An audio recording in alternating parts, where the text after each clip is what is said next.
ছোট লোকের বাচ্চা, তোর তো দেখছি অনেক সাহস বেড়েছে। একদিনেই তুই আমার বিছানায় বসে গেছিস। এই ছোট লোকের বাচ্চা, তোর সাহস হলো কি করে আমার বিছানায় বসার? নিজের বাপের জন্মের এরকম বিছানায় কখনো চোখে দেখেছিস? ফকিরের বাচ্চা ফকির, নেমে যা আমার বিছানা থেকে। আমার বিছানাটা নোংরা করে দিলি। দিশার কথাগুলো শুনে রাহুল বিছানা থেকে নেমে দাঁড়ায় আর দিশাকে উদ্দেশ্য করে বলে, আমাদের বিয়ে হয়ে গেছে, আর তাছাড়া আপনি এখন আমার বউ। আমরা তো স্বামী স্ত্রী, তাহলে এই বিছানায় বসলে কি হবে? বউ মাই ফুট, তোর মতো চাকরের বউ হব আমি কোন কারণে? মানে কি বলছেন কি আপনি? হ্যাঁ ঠিকই বলেছি। তুই ভাবলি কি করে আমি তোকে স্বামী হিসেবে মেনে নেব? কি করে? তাহলে আমায় বিয়ে করলেন কেন? তোকে বিয়ে না করলে আমি আমার লক্ষ্যে পৌঁছাতে পারতাম না কখনো। আমরা বদলা নিতে পারতাম না কখনো। মানে? শোন, আর কয়েকদিন পর আমি তোকে ডিভোর্স দিয়ে দিব, আর কয়েক মাস পর আমি সাকিবের কাছে আমেরিকা চলে যাব। আপনি আমেরিকা চলে যাবেন এটা আঙ্কেলকে বললেই তো হতো। শুধু শুধু আমায় বিয়ে করলেন কেন? বাবাকে বললে বাবা কখনো রাজি হতো না, তাই প্ল্যান করে ওই ছেলের নামে দুর্নাম ছড়িয়ে তোর সাথে বিয়েটা করে নিলাম। আমার সাথে আপনি এমনটা কেন করলেন? আমার জীবনটাই কেনই বা ধ্বংস করে দিলেন? তোর মতো চাকরের আবার কিসের জীবন? তোর জীবনের চাবিকাঠি এখন থেকে আমার হাতে। মানে? এই দেখ, এই সাদা কাগজে তোর সাইন করা আছে। এখন আমি আমার ইচ্ছে খুশি মতো তোর নামে কিছু লিখে দিব, তারপর তোকে ফাঁসিয়ে দিব। সো আমি যা বলবো সেটাই করবি। বেশি বাড়াবাড়ি করলে তোকে জেলে যেতে হবে। শুন, তোকে একটা ভালো কথা বলছি, এই কয়েক মাস আমার কথা মতো চলাচল কর, তারপর তুই মুক্তি পেয়ে যাবি। এখন গিয়ে ব্যালকনিতে ঘুমিয়ে পড়, চলে যা চুপচাপ। কিন্তু বাইরে তো অনেক ঠান্ডা। জেলে যাবি না ঠান্ডা খাবি? রাহুল একবার দিশার দিকে আর একবার কাগজের দিকে তাকিয়ে একটা বালিশ ও একটা কাঁথা নিয়ে ব্যালকনিতে চলে যায়। কি ভাবছেন? কেন আমি কোনো প্রতিবাদ না করে চলে এলাম কেন? বলছি শুনুন, পুলিশ, ডাক্তার, উকিল সবাইকে আমি বিশ্বাস করব, কিন্তু দিশা ম্যাডামকে বিশ্বাস করা যায় না। এই মেয়ে যা বলে তাই করে। সোজা কথায় বলতে গেলে বদমেজাজি মেয়ে। এই ঠান্ডায় ঘুম আসবে না, তার চেয়ে চলুন আমার অতীত থেকে আপনাদের নিয়ে ঘুরিয়ে আসি। অতীত। আজ 1 বছর পূর্ণ হলো রাহুল চৌধুরী বাড়ির কাজের। এই কজনের 1 বছরের বাড়ি কয়েকজনকে রাহুলের ভালো লেগেছে, আবার কয়েকজনকে ভালো লাগেনি। রাহুল খুব সকালে ঘুম থেকে উঠে কাজ করতে শুরু করে। রাহুল সবার জন্য নাস্তা রেডি করে টেবিলের উপর রেখে দিয়ে নিজের রুমে এসে ফ্রেশ হওয়ার জন্য বাথরুমে যাবে। তখনই রাহুলের কানে আসে চৌধুরী বাড়ির অহংকারী বদমেজাজি বড় মেয়ে দিশার। রাহুল বাথরুমে ঢুকে ফ্রেশ হয়ে এসে তাড়াতাড়ি করে দিশার রুমের সামনে যেয়ে পড়ল। ম্যাডাম, আসবো? আয়। রাহুল দিশার রুমে প্রবেশ করে একপাশে দাঁড়ায়। তখন দিশা ঈশা করে রাহুলকে তার পাশে ডাকে। রাহুল দিশার সামনে যেতেই দিশা ঠাস ঠাস করে থাপ্পড় বসিয়ে দিয়ে বলা শুরু করলো, এই হারামির বাচ্চা, তোর না বলছি আমি ডাকলে তাড়াতাড়ি আমার সামনে চলে আসবি? আসলে ম্যাডাম আমি... ঠাস ঠাস, আমার মুখের উপর কথা বলতে মানা করছি না তোকে? এই বাড়িতে এসছিস কয়দিন হলো, এর মাঝে নিজের মন মতো চলাফেরা শুরু করেছিস? যা তাড়াতাড়ি আমার জুতোগুলো পলিশ করে নিয়ে আয়। হ্যাঁ যাচ্ছি। রাহুল গালে হাত দিয়ে দিশার রুম থেকে বের হয়ে যায় আর দিশা একটা ম্যাগাজিন নিয়ে পড়তে শুরু করে। কিছুক্ষণ পর রাহুল জুতোগুলো পালিশ করে নিয়ে আসে। রাহুল দিশার রুম থেকে বের হয়ে নিচে এসে অপেক্ষা করতে থাকে দিশার জন্য। কিছু সময় পর দিশা গাড়ির কাছে আসলে রাহুল দরজা খুলে দিল। দিশা গিয়ে গাড়িতে বসে আর রাহুল এসে গাড়ি চালানো শুরু করে। দিশাকে কলেজে নামিয়ে দিয়ে রাহুল বাসায় চলে আসলো। বাসায় এসে সকল কাজ করতে থাকে। রাহুল যখন কাজ করছিল তখন দিশার মা জাহানারা বেগম রাহুলের কাছে এসে বলতেন, রাহুল বাবা, এই লিস্টের বাজারগুলো নিয়ে আয়, রাতে দিশার বান্ধবীরা ডিনার করবে আমাদের এখানে। আচ্ছা আন্টি, নিয়ে আসছি আমি। শফিক ভাই এখন কেমন আছে? ভালোই, চাচার মেডিসিন চলছে। আচ্ছা বাবা, যা তাহলে তুই। রাহুল লিস্টগুলো নিয়ে বেরিয়ে পড়ে বাজারের উদ্দেশ্যে। রাহুল বাজার করে বাসায় ফিরে আসে। রাহুল যখন একটু রেস্ট নিতে যাবে তখনই রাহুলের ফোন বেজে ওঠে। রাহুল ফোন রিসিভ করে দেখতে পায় দিশা কল দিয়েছে। রাহুল তাড়াতাড়ি করে কল রিসিভ করে আর দিশা বলে, তাড়াতাড়ি করে কলেজে চলে আয়, আমার ক্লাস শেষ। আচ্ছা। রাহুল বাইরে এসে গাড়ি নিয়ে বের হয়ে যায় কলেজের উদ্দেশ্যে। কিছু সময় পর কলেজে এসে দেখতে পায় দিশা আর তার বান্ধবীরা দাঁড়িয়ে আছে। রাহুলকে আসতে দেখে দিশা তার বান্ধবীদের বিদায় দিয়ে গাড়ির কাছে চলে আসে। দিশা গাড়িতে বসলে রাহুল গাড়ি চালানো শুরু করে। একটা বড় রেস্টুরেন্টের সামনে দিশা রাহুলকে গাড়ি থামাতে বলল। রাহুল গাড়ি থামিয়ে গাড়ি থেকে নেমে পিছনের দরজা খুলে দিল। দিশা গাড়ি থেকে নেমে সামনে দাঁড়িয়ে থাকা একটা ছেলেকে জড়িয়ে ধরল। রাহুল একবার সেদিকে তাকায়, আবার গাড়িতে চলে আসে আর দিশা ছেলেটার সাথে রেস্টুরেন্টের ভিতরে চলে যায়। রাহুল গাড়িতে বসে তার মোবাইলে গেমস খেলছিল। এইদিকে দিশা সাকিব বলছে, তা কেমন আছো জানেমান? ভালোই, তুমি? ভালো আছি। আচ্ছা দিশা, চলো আমরা বিয়ে করে ফেলি। আর ভালো লাগছে না সিঙ্গেল থাকতে। করব, তবে পড়াশোনা শেষ করে নেই তারপর। আর তোমারও তো পড়াশোনা বাকি রয়েছে। পড়াশোনা করে লাভ নেই, তার চেয়ে বিয়ে করে আমরা দুজনে আমেরিকা চলে যাব আর ওখানে সেটেল হয়ে যাব। কি বলো? এত টাকা আসবে কোথা থেকে? হ্যাঁ, তুমি দিবে। এখন আমার ব্যবসা যখন কিছুটা বৃদ্ধি পাবে তখন আমি আবার তোমার টাকা দিয়ে দিব। সত্যি বলতে কি জানো, আমার খুব খারাপ লাগছে তোমার থেকে টাকা নিতে, কিন্তু কি করব বলো, আমি নিরুপায় হয়ে গেছি। আচ্ছা, আমি বাবার সাথে কথা বলবো আমাদের বিয়ের ব্যাপারে। তুমি চিন্তা করো না। আর হ্যাঁ, তোমার টাকার ব্যবস্থা হয়ে যাবে, তুমি চিন্তা করো না। আচ্ছা, এখন আসি আমি, কালকে দেখা হচ্ছে। এখন এলে আবার এখনই চলে যাবে? মা কল দিয়েছিল আর বলল তাড়াতাড়ি বাসায় যাওয়ার জন্য। আসি আমি। দিশা কথাটা বলে চলে আসে সেখান থেকে গাড়িতে। দিশাকে আসতে দেখে রাহুল গাড়ি থেকে নেমে গাড়ির দরজা খুলে দিল। দিশা গিয়ে গাড়িতে গিয়ে বসলো আর রাহুল নিজের সিটে বসে চালানো শুরু করে। তখন রাহুল দিশাকে উদ্দেশ্য করে বলে, ম্যাডাম একটা কথা বলবো? বল, কি বলবি? ম্যাডাম, সাকিব ভাইকে আমার সুবিধার মনে হচ্ছে না। মানে?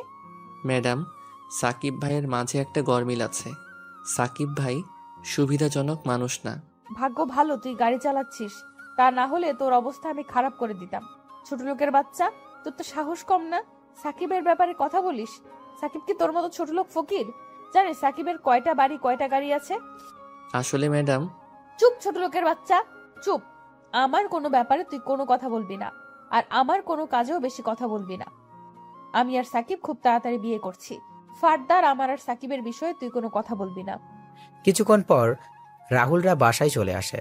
রাহুল রুমে এসে ফ্রেশ হয়ে গিয়ে নিচে খাবার খেয়ে নিজের রুমে গিয়ে ঘুমিয়ে পড়ে। এবার চলুন আপনাদের গল্পের নায়ক রাহুল আর নায়িকা দিশার পরিচয় দিয়ে দিই। আমাদের গল্পের নায়ক রাহুল রাজ। রাহুলের বাবা মা গ্রামে থাকেন। আমাদের গল্পের নায়িকা দিশা চৌধুরী এমপি আরিফ চৌধুরী ও ডাক্তার জাহানারা বেগমের একমাত্র অহংকারী আর বদমেজাজি মেয়ে দিশা। দিশা এবার অনার্স 3য় বর্ষের শিক্ষার্থী। বাকিটুকু না হয় গল্পের সাথে থাকলেই জানতে পারবেন। রাহুল ঘুমিয়েছিল, তখনই সে বুঝতে পারে তার পুরো শরীর ভিজে আছে, তার শরীর থেকে বাজে গন্ধ আসছে। রাহুল উঠে সামনে তাকিয়ে দেখতে পায় দিশা দাঁড়িয়ে আছে রাগী চোখে। রাহুল পাশে তাকিয়ে দেখতে পায় তার বিছানায় ময়লা পানি দিয়ে ভিজে আছে। তখন রাহুল দিশাকে বলে, এভাবে ঘুম থেকে তোলার কোনো মানে হয় কি? এটা কি করলেন আপনি? আমি বাইরে যাব, 5 মিনিটের ভেতর নিচে আয়। বিছানা ভিজানো দরকার ছিল কি? আর ময়লা পানি বা কেন দিলেন? তোর মতো ছোট লোকের কোনো প্রশ্নের উত্তর দিতে আমি বাধ্য নই। বেশি কথা না বলে নিচে আয়। রাহুল আর কোনো কথা বলল না। রাহুল জানে এই মেয়ের সাথে কথা বলা লাভ হবে না। বিছানা কিছুটা পরিষ্কার করে এই ঠান্ডা মাঝে রাহুল গোসল শেষ করে রেডি হয়ে সেই রুম থেকে বের হবে। তখন রাহুলের ফোন বেজে ওঠে। রাহুল ফোন নিয়ে রিসিভ করে ওপাশ থেকে শুনতে পায়, কেমন আছিস বাবা তুই? ভালো বাবা, তুমি আর ভাবি আর আয়ান কেমন আছো? ভালোই আছি রে, তোকে খুব দেখতে ইচ্ছে করছে, আসবে কি? বাবা, হাতে অনেক কাজ, আমার কাজগুলো শেষ হলেই আমি চলে আসব তোমাদের কাছে। রাহুল যখন বাবার সাথে কথা বলছিল তখন নিচ থেকে দিশার গলার স্বর শুনতে পায়। রাহুল তখন বলে, আচ্ছা বাবা, পরে কথা বলি। রাহুল, কালকের দিনের কথা মনে আছে তোর? আমার সব কিছুই মনে আছে বাবা। এরপরও তুই আসবি না? আচ্ছা বাবা, রাখছি আমি এখন। রাহুল তার বাবার সাথে কথা বলে ফোন রেখে দিয়ে নিচে চলে আসে। কিছু সময় পর দিশাকে নিয়ে রাহুল বেরিয়ে পড়ে। গাড়ি এসে থামে একটা শপিং মলের সামনে। দিশা গাড়ি থেকে নেমে যায় আর রাহুল গাড়ি পার্কিং করে গাড়িতে বসেছিল। হুট করে রাহুল সামনে তাকিয়ে দেখতে পায় কয়েকজন লোক জটলা বেঁধে দাঁড়িয়ে আছে। রাহুল গাড়ি থেকে নেমে সেখানে গিয়ে দেখতে পায় একজন বৃদ্ধ লোক রক্তাক্ত অবস্থায় মাটিতে পড়ে আছে। তখন লোকটিকে ধরে সবার উদ্দেশ্যে বলে, এই চাচার এমন অবস্থা হলো কি করে? একজন লোক মাটিতে পড়ে আছে আর আপনারা দাঁড়িয়ে দাঁড়িয়ে সেটা দেখছেন। কেউ কোনো কথা বলছে না। তখন রাহুল সিকিউরিটি গার্ডের সাহায্যে বৃদ্ধ লোকটিকে গাড়ির কাছে এনে তাড়াতাড়ি করে বৃদ্ধ লোকটা তার গাড়িতে তুলে দিয়ে গাড়ি ছোটালো হাসপাতালের দিকে। কিছু সময় পর হাসপাতালে পৌঁছে ডাক্তার বৃদ্ধ লোক দেখে তাড়াতাড়ি করে অপারেশন থিয়েটারে নিয়ে যায়। 40 মিনিট পর ডাক্তার অপারেশন থিয়েটার থেকে বের হয়ে রাহুলের সামনে এসে বলে, দেখুন, এই বৃদ্ধ চাচাকে অনেক বাজেভাবে আঘাত করা হয়েছে। একজন অমানুষ ছাড়া এমন কাজ করতে পারে না। চিন্তা নেই, উনি এখন বিপদমুক্ত। ডাক্তার, ওনার জ্ঞান কি ফিরেছে? না, 2 থেকে 3 ঘন্টা পর জ্ঞান ফিরবে। অনেক রক্ত বের হয়েছে, যার জন্য কিছুটা দুর্বল। ওনার ডান হাতটা ভেঙে গেছে। কয়েক মাস রেস্ট নিলে উনি সুস্থ হয়ে যাবেন। ওনাকে কেবিনে শিফট করা হয়েছে। জ্ঞান ফিরলেই দেখা করতে পারবেন। ধন্যবাদ ডাক্তার। ডাক্তার চলে যায়। আর রাহুল যখন বৃদ্ধ লোকের সাথে দেখা করতে যাবে তখনই রাহুলের ফোন বেজে ওঠে। রাহুল ফোন বের করে দেখতে পায় দিশা কল দিয়েছে। তাড়াতাড়ি করে ফোন রিসিভ করে শুনতে পায়, ওই চাকরের বাচ্চা চাকর, কই তুই? আমার গাড়ি নিয়ে কোথায় গিয়েছিস তুই? ম্যাডাম, আমি আসছি, আপনি 10 মিনিট অপেক্ষা করুন। 10 মিনিটের ভেতরে না এলে তোর খবর আছে কিন্তু। রাহুল ফোন রেখে গাড়ির কাছে এসে গাড়ি স্টার্ট দিয়ে শপিং মলের সামনে চলে যায়। রাহুল দেখতে পায় দিশা দাঁড়িয়ে আছে। দিশাকে দেখে মনে হচ্ছে অনেক রেগে আছে। দিশার সামনে গাড়ি থামিয়ে গাড়ি থেকে নেমে গাড়ির দরজা খুলে দিল। দিশা গাড়ির ভিতরে তাকিয়ে রাহুলের গায়ে ঠাস ঠাস করে থাপ্পড় বসিয়ে দিল। রাহুল বুঝতে পারছে না হঠাৎ করে দিশা কেন তাকে সবার সামনে এইভাবে থাপ্পড় মারছে। রাহুলের গালে হাত দিয়ে দিল, বলে, 10 মিনিটের আগেই তো আমি চলে এলাম, তাহলে মারলেন কেন? এই কুত্তার বাচ্চা, আমার গাড়ির সিটের রক্ত আসলো কি করে? কাকে আমার গাড়িতে খুন করেছিস বলতো?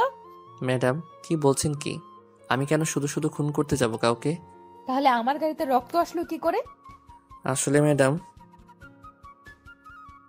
এই ফকিরের বাচ্চা, তুই কি আমার গাড়িকে পাবলিক গাড়ি পেয়েছিস? এই গাড়ির দাম জানিস তুই? তোর মতো 100 জন চাকরের জীবনের চেয়েও এই গাড়ির মূল্য অনেক বেশি। ম্যাডাম, কেউ বিপদে বা আঘাতপ্রাপ্ত হলে তাকে সাহায্য করা আমাদের সকলের দায়িত্ব। মানুষের জীবনের যে মূল্যবান আর কিছু নেই। চল বাসায়, আজকে তোর খবর আছে। দিশা কথাগুলো বলে গাড়ির সামনের সিটে বসে পড়ে আর রাহুল মাথা নিচু করে গাড়িতে এসে চালানো শুরু করলো। কিছু সময় পর বাসায় এসে গেলে দিশা গাড়ি থেকে বাসার ভিতরে প্রবেশ করে আর রাহুল গাড়ি পার্কিং করে আসে। মা, বাবা, মা, বাবা, কোথায় তোমরা? নিচে আসো। মা, বাবা। কি হয়েছে? বাড়ি মাথায় তুলে নিচ্ছিস কেন? কিরে মা, এমন করে চিৎকার করছিস কেন? চিৎকার কি আর নিজের ইচ্ছায় করছি? ওই চাকরের বাচ্চা চাকর কি করেছে জানো তোমরা? কি করেছে রাহুল? আর তোমায় না বলেছি রাহুলকে চাকর বলবে না। বাড়ির চাকরকে চাকর বলবো না তো কি বলবো? দিশা, বাজে না বকে কি হয়েছে সেটা বলো। ওই চাকর আমার পুরো গাড়িতে রক্তের দাগ লেগে নিয়ে আসছে। আমার গাড়িটা নোংরা করে দিয়েছে ও। এটা তো ভালো কাজ করেছে রাহুল। আমি যদি রাহুলের জায়গায় থাকতাম তাহলে একই কাজ করতাম।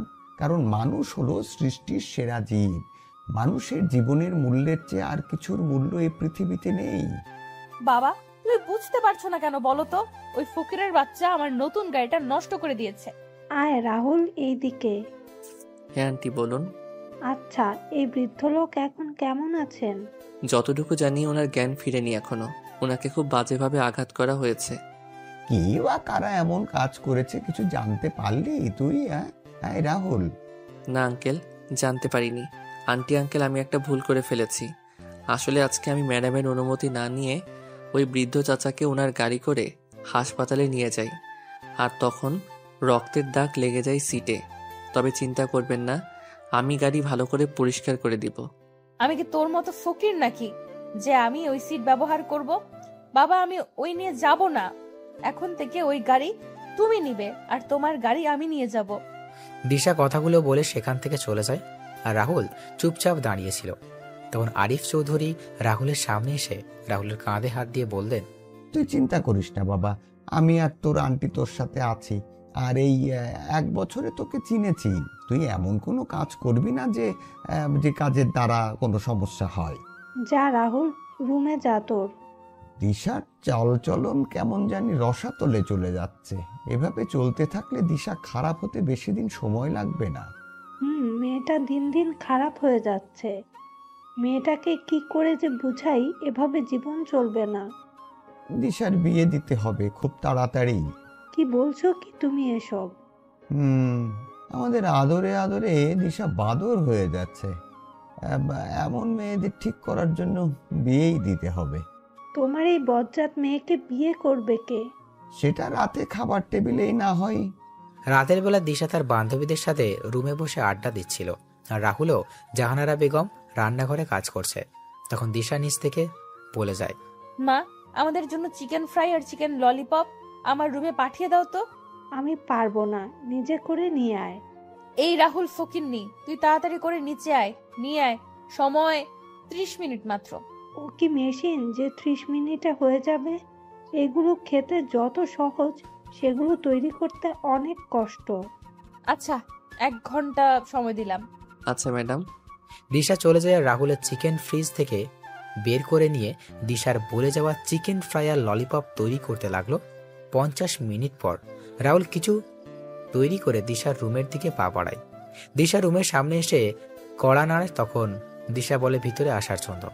রাহুল ভিতরে গিয়ে খাবার ট্রেগুলো টেবিলে রেখে যেই চলে আসবে, তখনই দিশা বলে ওঠে, এই খাবারগুলো কি তোর মা আর বাবা আমাদের হাতে দিয়ে যাবে? মা বাবা দিবে কেন, আমি দিয়ে দিচ্ছি ম্যাডাম। রাহুল সবার হাতে খাবারের প্লেট দিয়ে রুম থেকে বের হয়ে যায়। নিচে এসে জাহানারা বেগমের সাথে রাহুল কাজে মন দিল। রাত 10টায় খাবার টেবিলে দিশা ও তার বান্ধবীরা বসে খাবার খাচ্ছে। তখন দিশার বান্ধবী মিথিলা বলে, আন্টি, আজকে চিকেন ফ্রাই আর ললিপপগুলো অনেক ভালো হয়েছে। সত্যি আপনার হাতে জাদু আছে বলতে হবে। হ্যাঁ, আসলে মিথিলা, ওইগুলো আমি তৈরি করিনি। তাহলে কে তৈরি করেছে? ওইগুলো রাহুল তৈরি করেছে। রাহুলের হাতে জাদু আছে বলতে হবে। কি, একজন ছেলে হয়ে এমন সুস্বাদু রান্না করতে পারে? এটা বলতে পারো গড গিফটেড রাহুলের। আমার বাসার কাজ আমার থেকে রাহুল বেশি করে। খাওয়া দাওয়া শেষ করে মিথিলা সবার থেকে বিদায় নিয়ে বাইরে চলে আসে। মিথিলা দিশাকে উদ্দেশ্য করে বলে, দিশা, সত্যি তোরা অনেক লাকি রে, এমন একজন মানুষ পেয়েছিস। লাকি না ছাই। সত্যি বলছি রে, ছেলেটা যেমন দেখতে তেমনই কাজেরও। ছেলেটাকে দেখে তো ক্রাশ খেয়ে গেলাম, সত্যি। আরে ও আমার বাসার চাকর, এটা তোর মাথায় ঢুকেনি? চাকর হলে কি হলো? এইরকম ছেলে পেলে তো আমি ছেলেটাকে বিয়ে করে বসে থাকতাম, আর বাসার সকল কাজ ওকে দিয়ে করাতাম, তবে চিন্তা নেই। কি বলছিস কি? তোর কি সব গেছে মিথিলা? সময় হলেই বুঝতে পারবি। আসি রে। মিথিলা চলে যায়। দিশা বাসায় এসে দেখতে পায় রাহুল আর তার বাবার কথা বলছে। তখন দিশা তার বাবার সামনে এসে বলে, বাবা, কি নিয়ে কথা বলছো তুমি ওই ফকিরের সাথে? দিশা, নিজের ব্যবহার ঠিক করো তুমি। কি কথা বলছো বললে না তো বাবা? কালকে তোমায় দেখতে আসছে, তারই কথা বলছি আমি। কি দেখতে আসছে মানে? তোমার বিয়ের কথাবার্তা চলছে। অনেকদিন নিজের মতো করে ঘোরাঘুরি তো করলে, এবার স্বামী সংসারের দিকে মনোযোগী হও। না, এটা হবে না। কেন হবে না? আর কত বাউন্ডুলের মতো ঘোরাঘুরি করবে তুমি? মা, বাবা, আমি একজনকে পছন্দ করি আর তাকেই বিয়ে করতে চাই। তুমি যাকে পছন্দ করো তার নাম হলো সাকিব খান। সে একজন মেয়েবাজ এবং জুয়ারি। সে তোমার থেকে মিথ্যে বলে অনেক টাকা নিয়েছে এবং সামনে আরো নেবে। বাবা, তুমি ওর নাম জানলে কি করে? তুমি একজন এমপির মেয়ে, এটা ভুলে যেও না কখনো দিশা। বাবা, আমি সাকিবকে ছাড়া কাউকে বিয়ে করব না। আমি যতদিন বেঁচে আছি ওই ছেলের সাথে তোমার বিয়ে হবে না। বাবা। দিশা, বাবা কি বলেছে শুনতে পাওনি? তুমি তো ভারী বেয়াদব হয়েছ। মা আর বাবার সাথে কেমন করে কথা বলতে হয় সেটা ভুলে গিয়েছো দেখছি। মা, কালকে থেকে তোমার বাইরে যাওয়া বন্ধ বলে দিলাম দিশা। বেশি বাড়াবাড়ি করলে কাজী ডেকে বিয়ে দিয়ে দেবো কিন্তু। ভালো লাগে না। দিশা তার রুমে চলে যায়।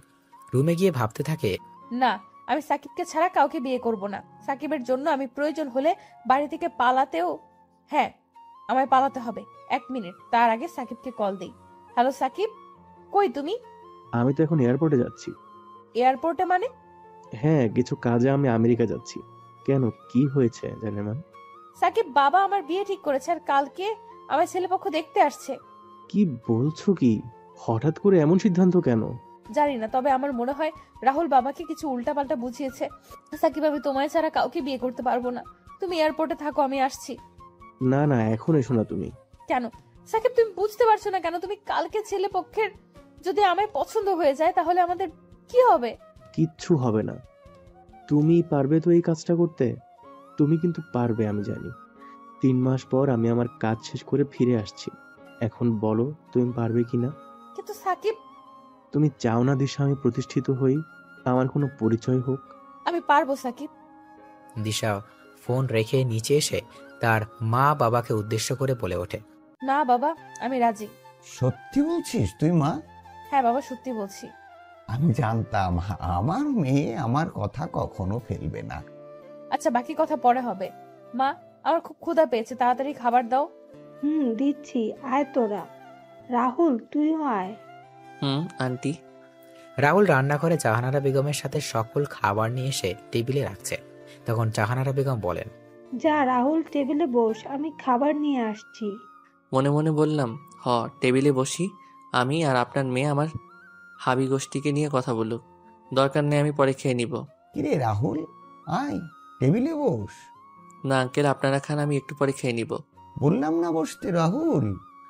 আরিফ চৌধুরী জাহানারা বেগম রাহুলকে তাদের সাথে জোর করে বসিয়ে দিলেন। রাহুল তাদের সাথে টেবিলে বসতে চায়নি। দিশা তার মা আর বাবাকে উদ্দেশ্য করে বলে, মা বাবা, তোমরা কি শুরু করেছো বলো তো? বাড়ির চাকরকে নিয়ে এত আদিক্ষেতা কেন দেখাচ্ছ? ও বাড়ির বাকি চাকরদের সাথে বসে খাবার খাবে, তাহলে কেন আমাদের সাথে টেবিলে বসিয়েছো? তোমাকে না বলেছি দিশা রাহুলকে বাড়ির চাকর বলবে না? দিশা, হচ্ছেটা কি? চুপচাপ বসে খাবার খাও, কোনো কথা বলবে না। আমি এর সাথে এক টেবিলে বসে খাবার খাবো না। আচ্ছা ম্যাডাম, আপনি খাবার খেয়ে নেন, আমি টেবিল ছেড়ে দিচ্ছি। আমি এখানে খাবো না, আমি গেলাম। এখন কেন খাবি না? ছেলেটা তো তার খাবার নিয়ে টেবিল থেকে চলে গেছে। আমার খাবার রুমে পাঠিয়ে দাও, আমি রুমে খেয়ে নিব। কথাগুলো বলে দিশা রুম থেকে চলে যায় আর রাহুল নিজের খাবার নিয়ে চলে যায়। খাওয়া দাওয়া করে রাহুল তার রুমে ঘুমিয়ে যায়। পরের দিন সকালে রাহুল ঘুম থেকে উঠে বেরিয়ে যায় গাড়ি নিয়ে হাসপাতালে। সেখানে গিয়ে ডাক্তারের সাথে কথা বলে চলে যায় বৃদ্ধ চাচার সাথে কথা বলতে তার কেবিনে।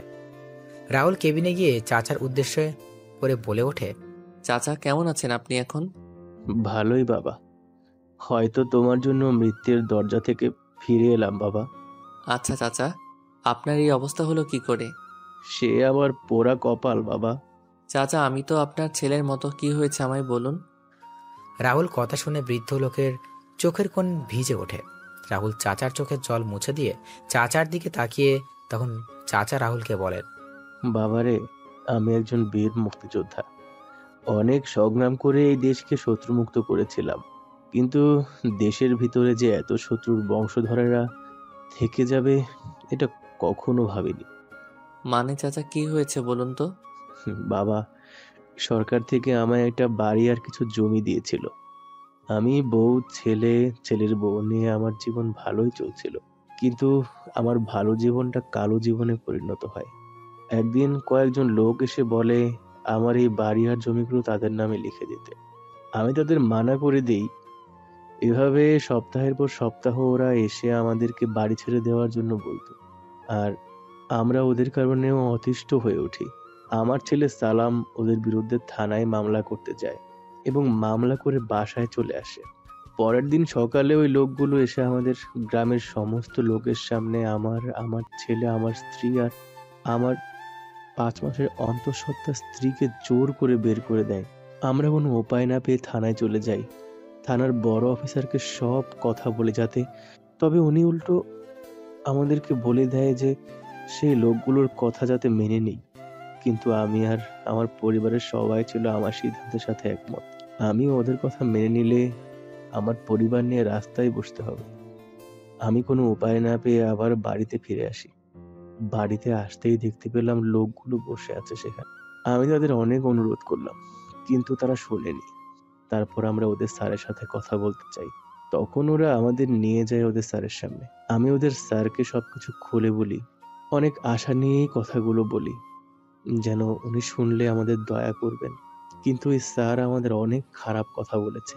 এসব শুনে আমার ছেলে সালাম গিয়ে ওই স্যারের কলার টেনে ধরে রাগান্বিত কণ্ঠে কিছু কথা বলে।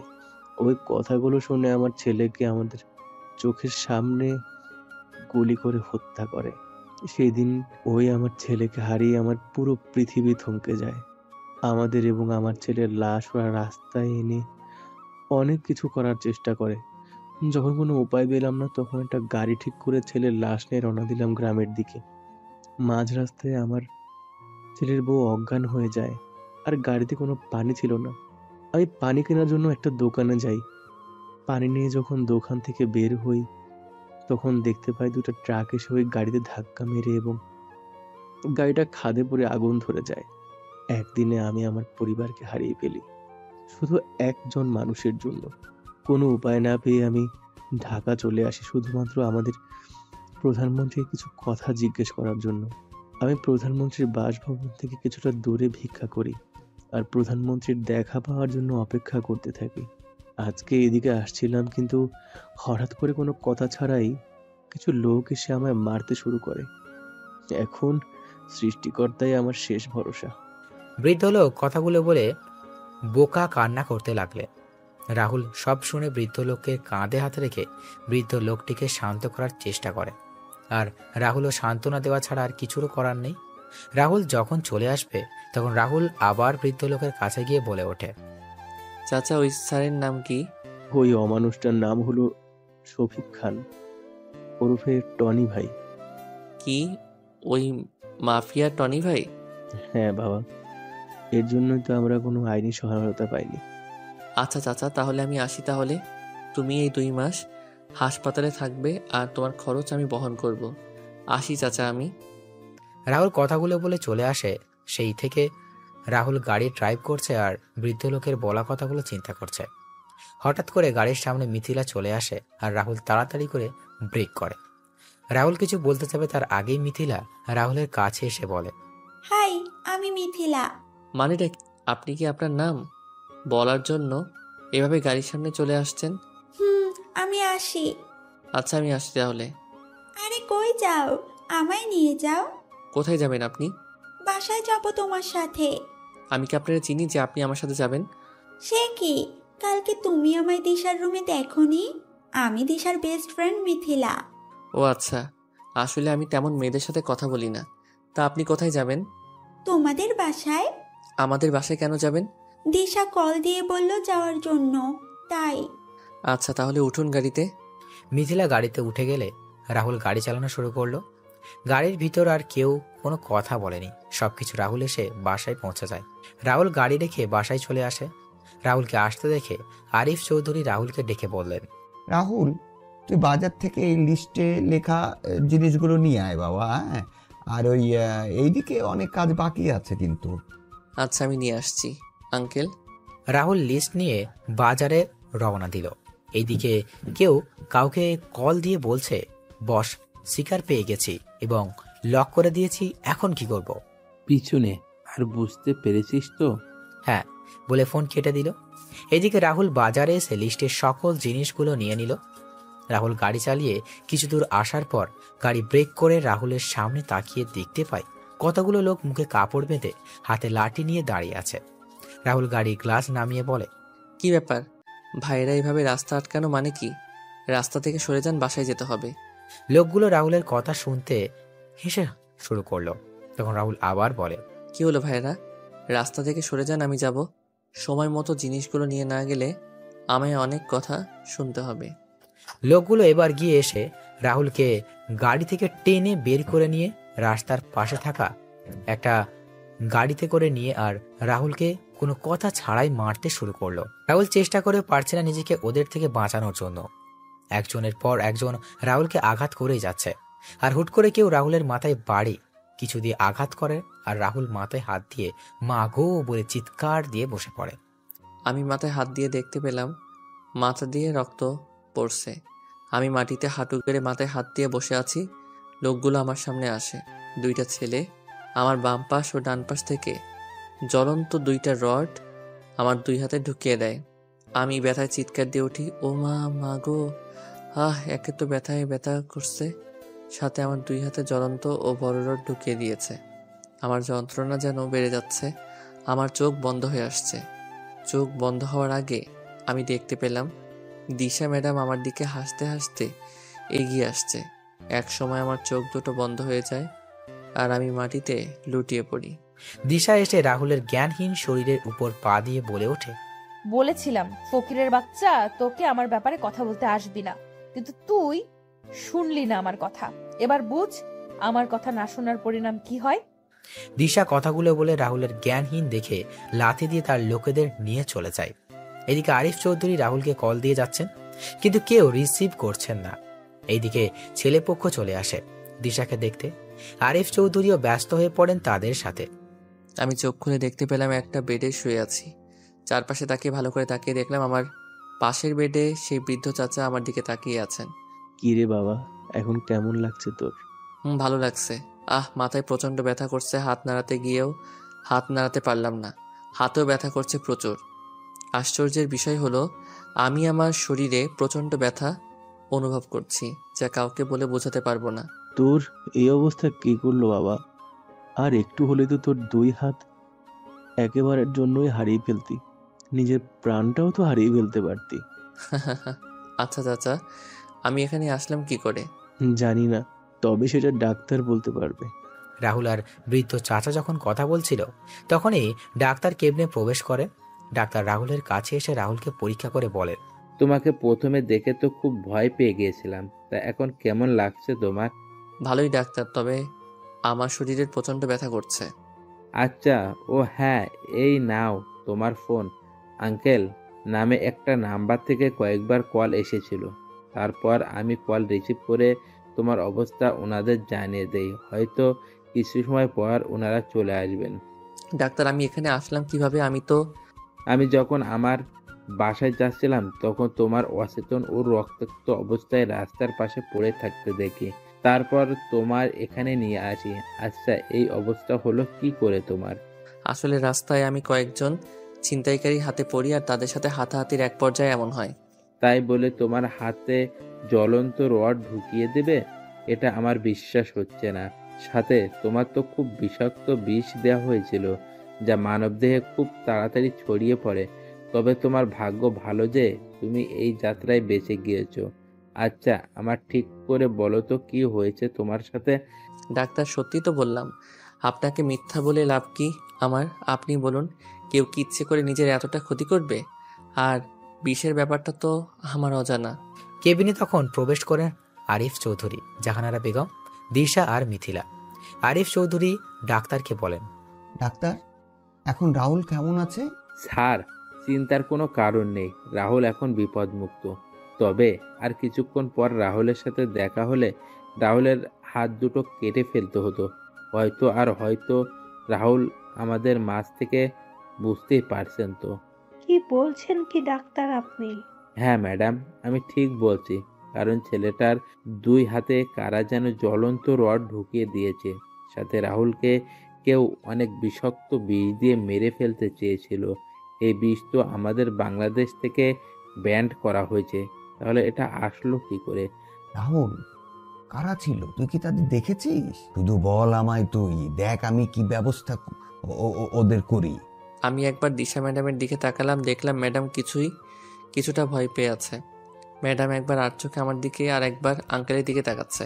কি রে রাহুল, তোর আঙ্কেল তোকে কি জিজ্ঞাসা করছে বলবি তো?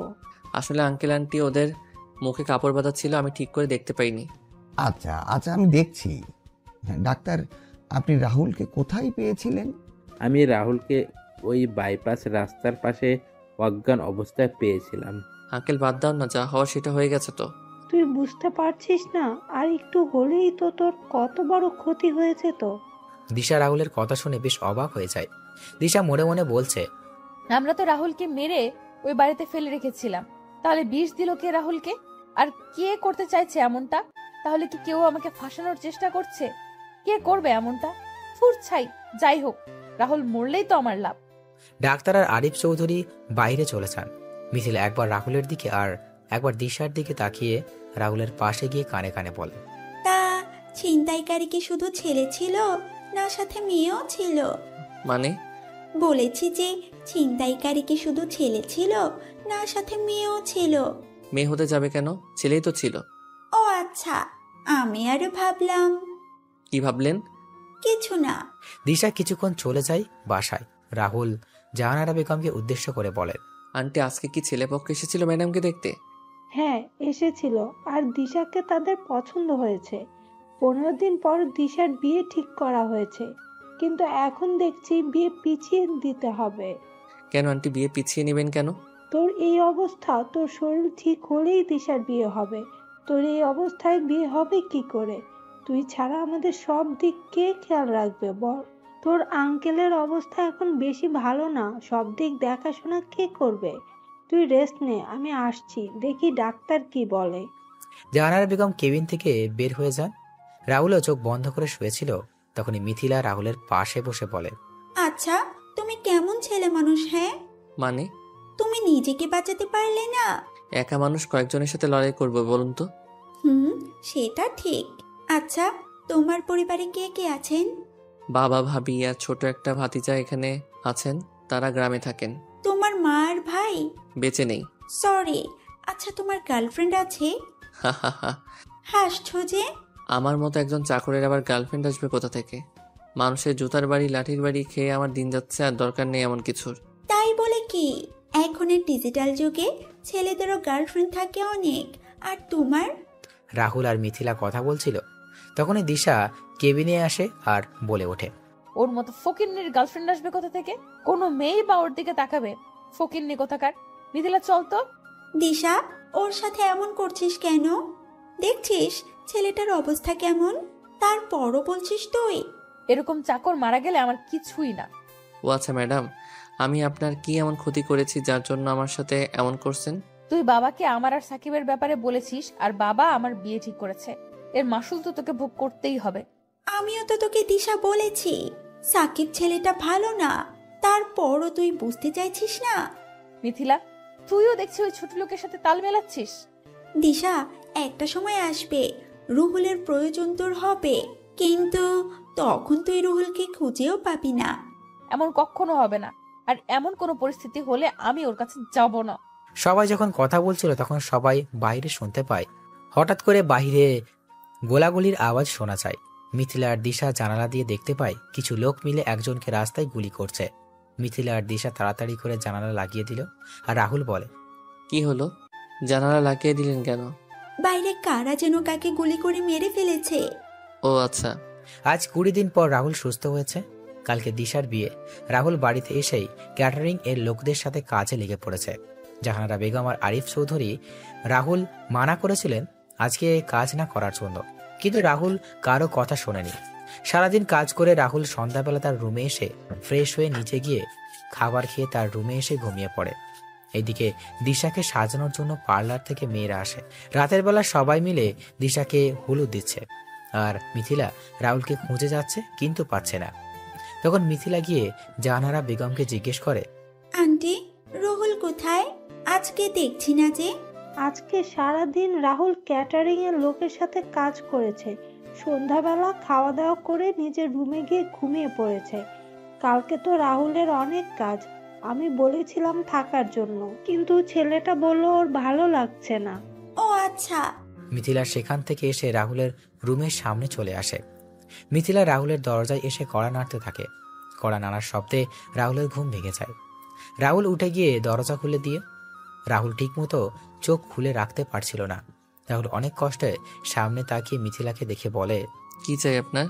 আগে গিয়ে ফ্রেশ হয়ে আসো, তারপর বলছি। এখন ঘুমাবো আমি। রাতে কি চুরি করতে যাবে যে এখন ঘুমাবে? এই আপনি আসুন এখন। আমি দরজা ঠেলে রুহুলের বিছানায় গিয়ে বসলাম, তারপর বললাম, তাহলে আমি বিছানায় বসে পড়লাম, তুমি ঘুমাও এখন। আর দেখুন, এখন ঘুম দেবী আমায় ডাকছে, আপনি জানতো। যাবে না? আমি সবাইকে চিৎকার দিয়ে বলবো তুমি আমায়। চোখে যা ঘুম ছিল মেয়েটার কথা শুনে আমার সকল ঘুম হাওয়া হয়ে গেল। কি চিৎকার দিবেন? চিৎকার দিয়ে কি বলবেন? কি বলবো সেটা তো তুমি বুঝতেই পারছো। রুহুলকে চোখ টিপ মেরে বললাম, এ আপনাকে আমার সুবিধার মনে হচ্ছে না, আপনি জানতো। Aunty, uncle. এই চুপ চুপ প্লিজ, আমি যাচ্ছি। কি মেয়ে রে বাবা, একেবারে নির্লজ্জ। আমি শিওর এই মেয়ে লুচ্চি নাম্বার 1। কি হলো, ডাকবো নাকি যাবে? যাচ্ছি যাচ্ছি। রাহুল ভিড়িভিড়ি করতে করতে চলে যায় আর মিথিলা রাহুলের যাওয়ার দিকে তাকিয়ে হাসছে আর মনে মনে বলছে, মিস্টার রুহুল, তোমায় তো আমি ছাড়ছি না, তোমায় নিজের করে ছাড়বই আমি। রাহুল ফ্রেশ হয়ে এসে একটা টি শার্ট পরে নিল। তখন মিথিলা রাহুলের সামনে এসে বলে, বাহ, তোমায় তো খুব সুন্দর লাগছে, ইচ্ছে করছে খেয়ে ফেলি। মানে আমি কি ফল না সবজি যে আমায় খেয়ে ফেলবেন? তুমি হলে আমার চকলেট বয়। গাল টেনে বললাম, বলুন এবার কি বলবেন। চলো আমার সাথে তুমি। কোথায় যাব আপনার সাথে? আন্টি আঙ্কেলের আমার প্রয়োজন হতে পারে, আমি যাব না। মিথিলা রাহুলের দিকে একবার রাগী চোখে তাকিয়ে রাহুলের ডান হাত জড়িয়ে ধরে রুম থেকে গায়ে হলুদের জায়গা নিয়ে আসে। এইদিকে দিশাকে সবাই হলুদ দিচ্ছে। তখন মিথিলা বলে ওঠে, এই সরো সরো তোমরা, আমি আর রুহুল দিশাকে হলুদ দিব। রুহুল চলো। রাহুল মিথিলার কথা শুনে থমকে যায় আর বাকি সবাই হাতে তালি দিচ্ছে। দিশা রাহুলের দিকে রাগী চোখে তাকিয়ে আছে। মনে হচ্ছে রাহুলকে দিশা কাঁচা কাঁচা খেয়ে ফেলবে। জাহানারা বেগম এসে মিথিলার কথার সাথে সহমত পোষণ করে বলে ওঠেন, হ্যাঁ হ্যাঁ, মিথিলা আর রাহুল গিয়ে দিশাকে হলুদ দিয়ে আয়। আমরা সবাই তো দিয়েই দিছি, যা তোরা। না আন্টি, মিথিলা ম্যাডাম গিয়ে ম্যাডামকে হলুদ দিয়ে আসুক, আমি বরং এখানেই আছি। আপনি যান মিথিলা ম্যাডাম। বলছি না আমার সাথে যাওয়ার জন্য, তাহলে এত কথা বলছো কেন? চলো চলো। হ্যাঁ রাহুল, তুই যা। রাহুল সবার কথা শুনে বাধ্য হয়ে দিশার পাশে গিয়ে বসে। মিথিলা দিশাকে হলুদ দিয়ে দিল আর রাহুলের দিকে হলুদের বাটি এগিয়ে দিল। রাহুল একবার দিশার দিকে আর একবার হলুদের বাটির দিকে তাকাচ্ছে। রাহুল বাটি থেকে একটু হলুদ নিয়ে কাঁপা কাঁপা হাতে দিশার গায়ে লাগিয়ে দিল আর সুযোগ বুঝে মিথিলা রাহুলের গায়ে হলুদ লাগিয়ে দিল। রাহুল তাড়াতাড়ি করে সেখান থেকে এসে তার রুমে চলে যায়। পরদিন দুপুরবেলা রাহুল সবকিছু দেখাশোনা করছিল আর দিশাকে সাজানো হচ্ছিল। হঠাৎ করেই রাহুল বাসার ভিতর থেকে অনেক চেঁচামেচির আওয়াজ শুনতে পায়। রাহুল তাড়াতাড়ি করে বাসার ভিতরে এসে দেখতে পায় সবাই মাথা নিচু করে বসে আছে আর আঙ্কেল কাউকে ফোনে হুমকি দিচ্ছে। রাহুল আন্টির দিকে তাকিয়ে দেখতে পায় আন্টিও কান্না করছে। রাহুল আন্টির কাছে গিয়ে বলে, আন্টি কি হয়েছে, তুমি কান্না করছো আর আঙ্কেল এইভাবে চিৎকার করছে? দিশার সাথে যে ছেলেটার বিয়ে ঠিক হয়েছে, সেই ছেলেটা নাকি আরেকটা বিয়েও আগে করেছিল। এখন কি হবে বুঝতে পারছি না। আমার মেয়েটার জীবনটা ধ্বংস হয়ে যাবে। আমার মেয়েটার গায়ে কলঙ্কের দাগ লেগে গেল বুঝি। রাহুল কি বলবে বুঝতে পারছে না। হঠাৎ করে আরিফ চৌধুরী কথা বলা অসহায় বুকে হাত দিয়ে বসে পড়লেন।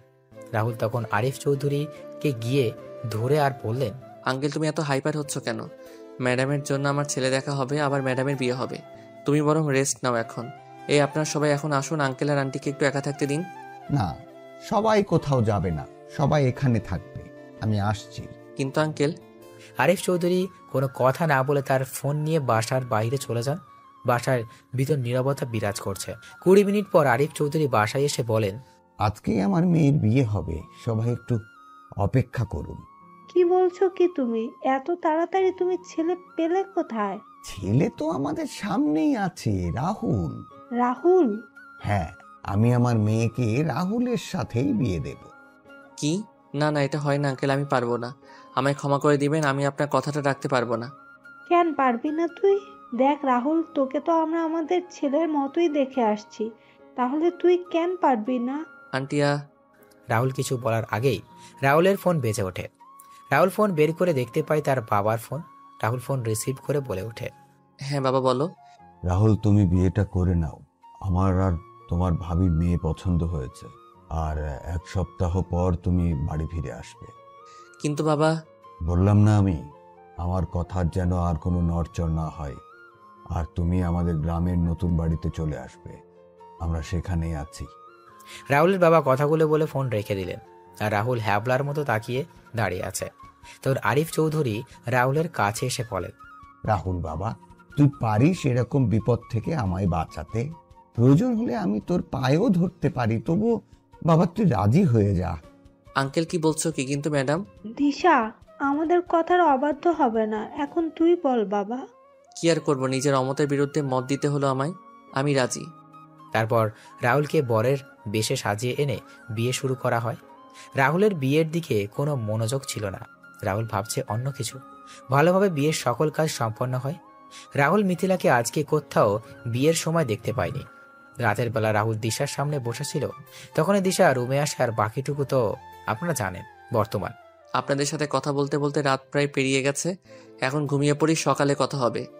পরের দিন সকালে রাহুল ঘুম থেকে উঠে সকালের নাস্তার জন্য তৈরি করার জন্য রান্নাঘরে চলে যায়। রাহুল নাস্তা রেডি করে তার আগের রুমে গিয়ে ফ্রেশ হয়ে জামা কাপড় পরে নেয়। রাহুল যখন রুম থেকে বের হতে যাবে তখনই রাহুলের ফোন বেজে ওঠে।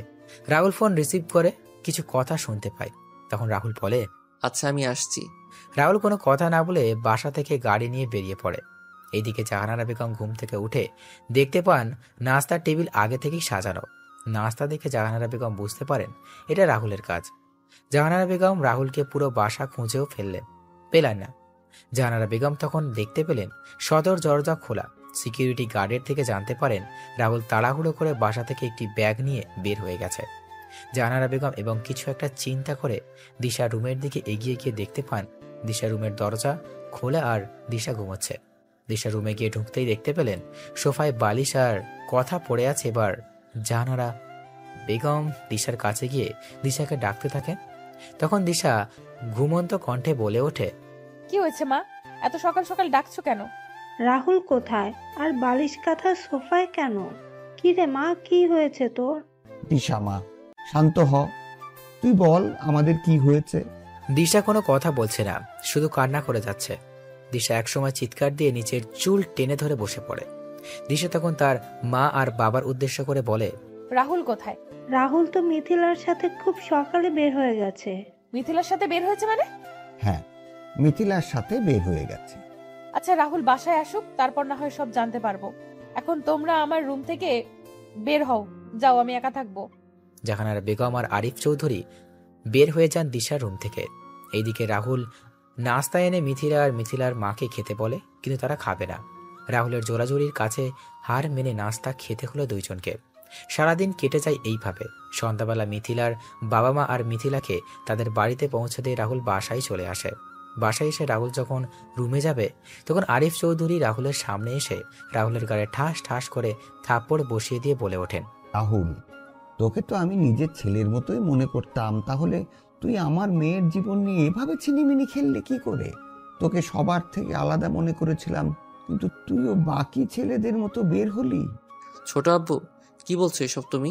আমি কিছু বুঝতে পারছি না। রাহুল, তুমি আমাদের বিশ্বাসের প্রতিদান এভাবে দিবে আমরা কখনো ভাবতে পারিনি।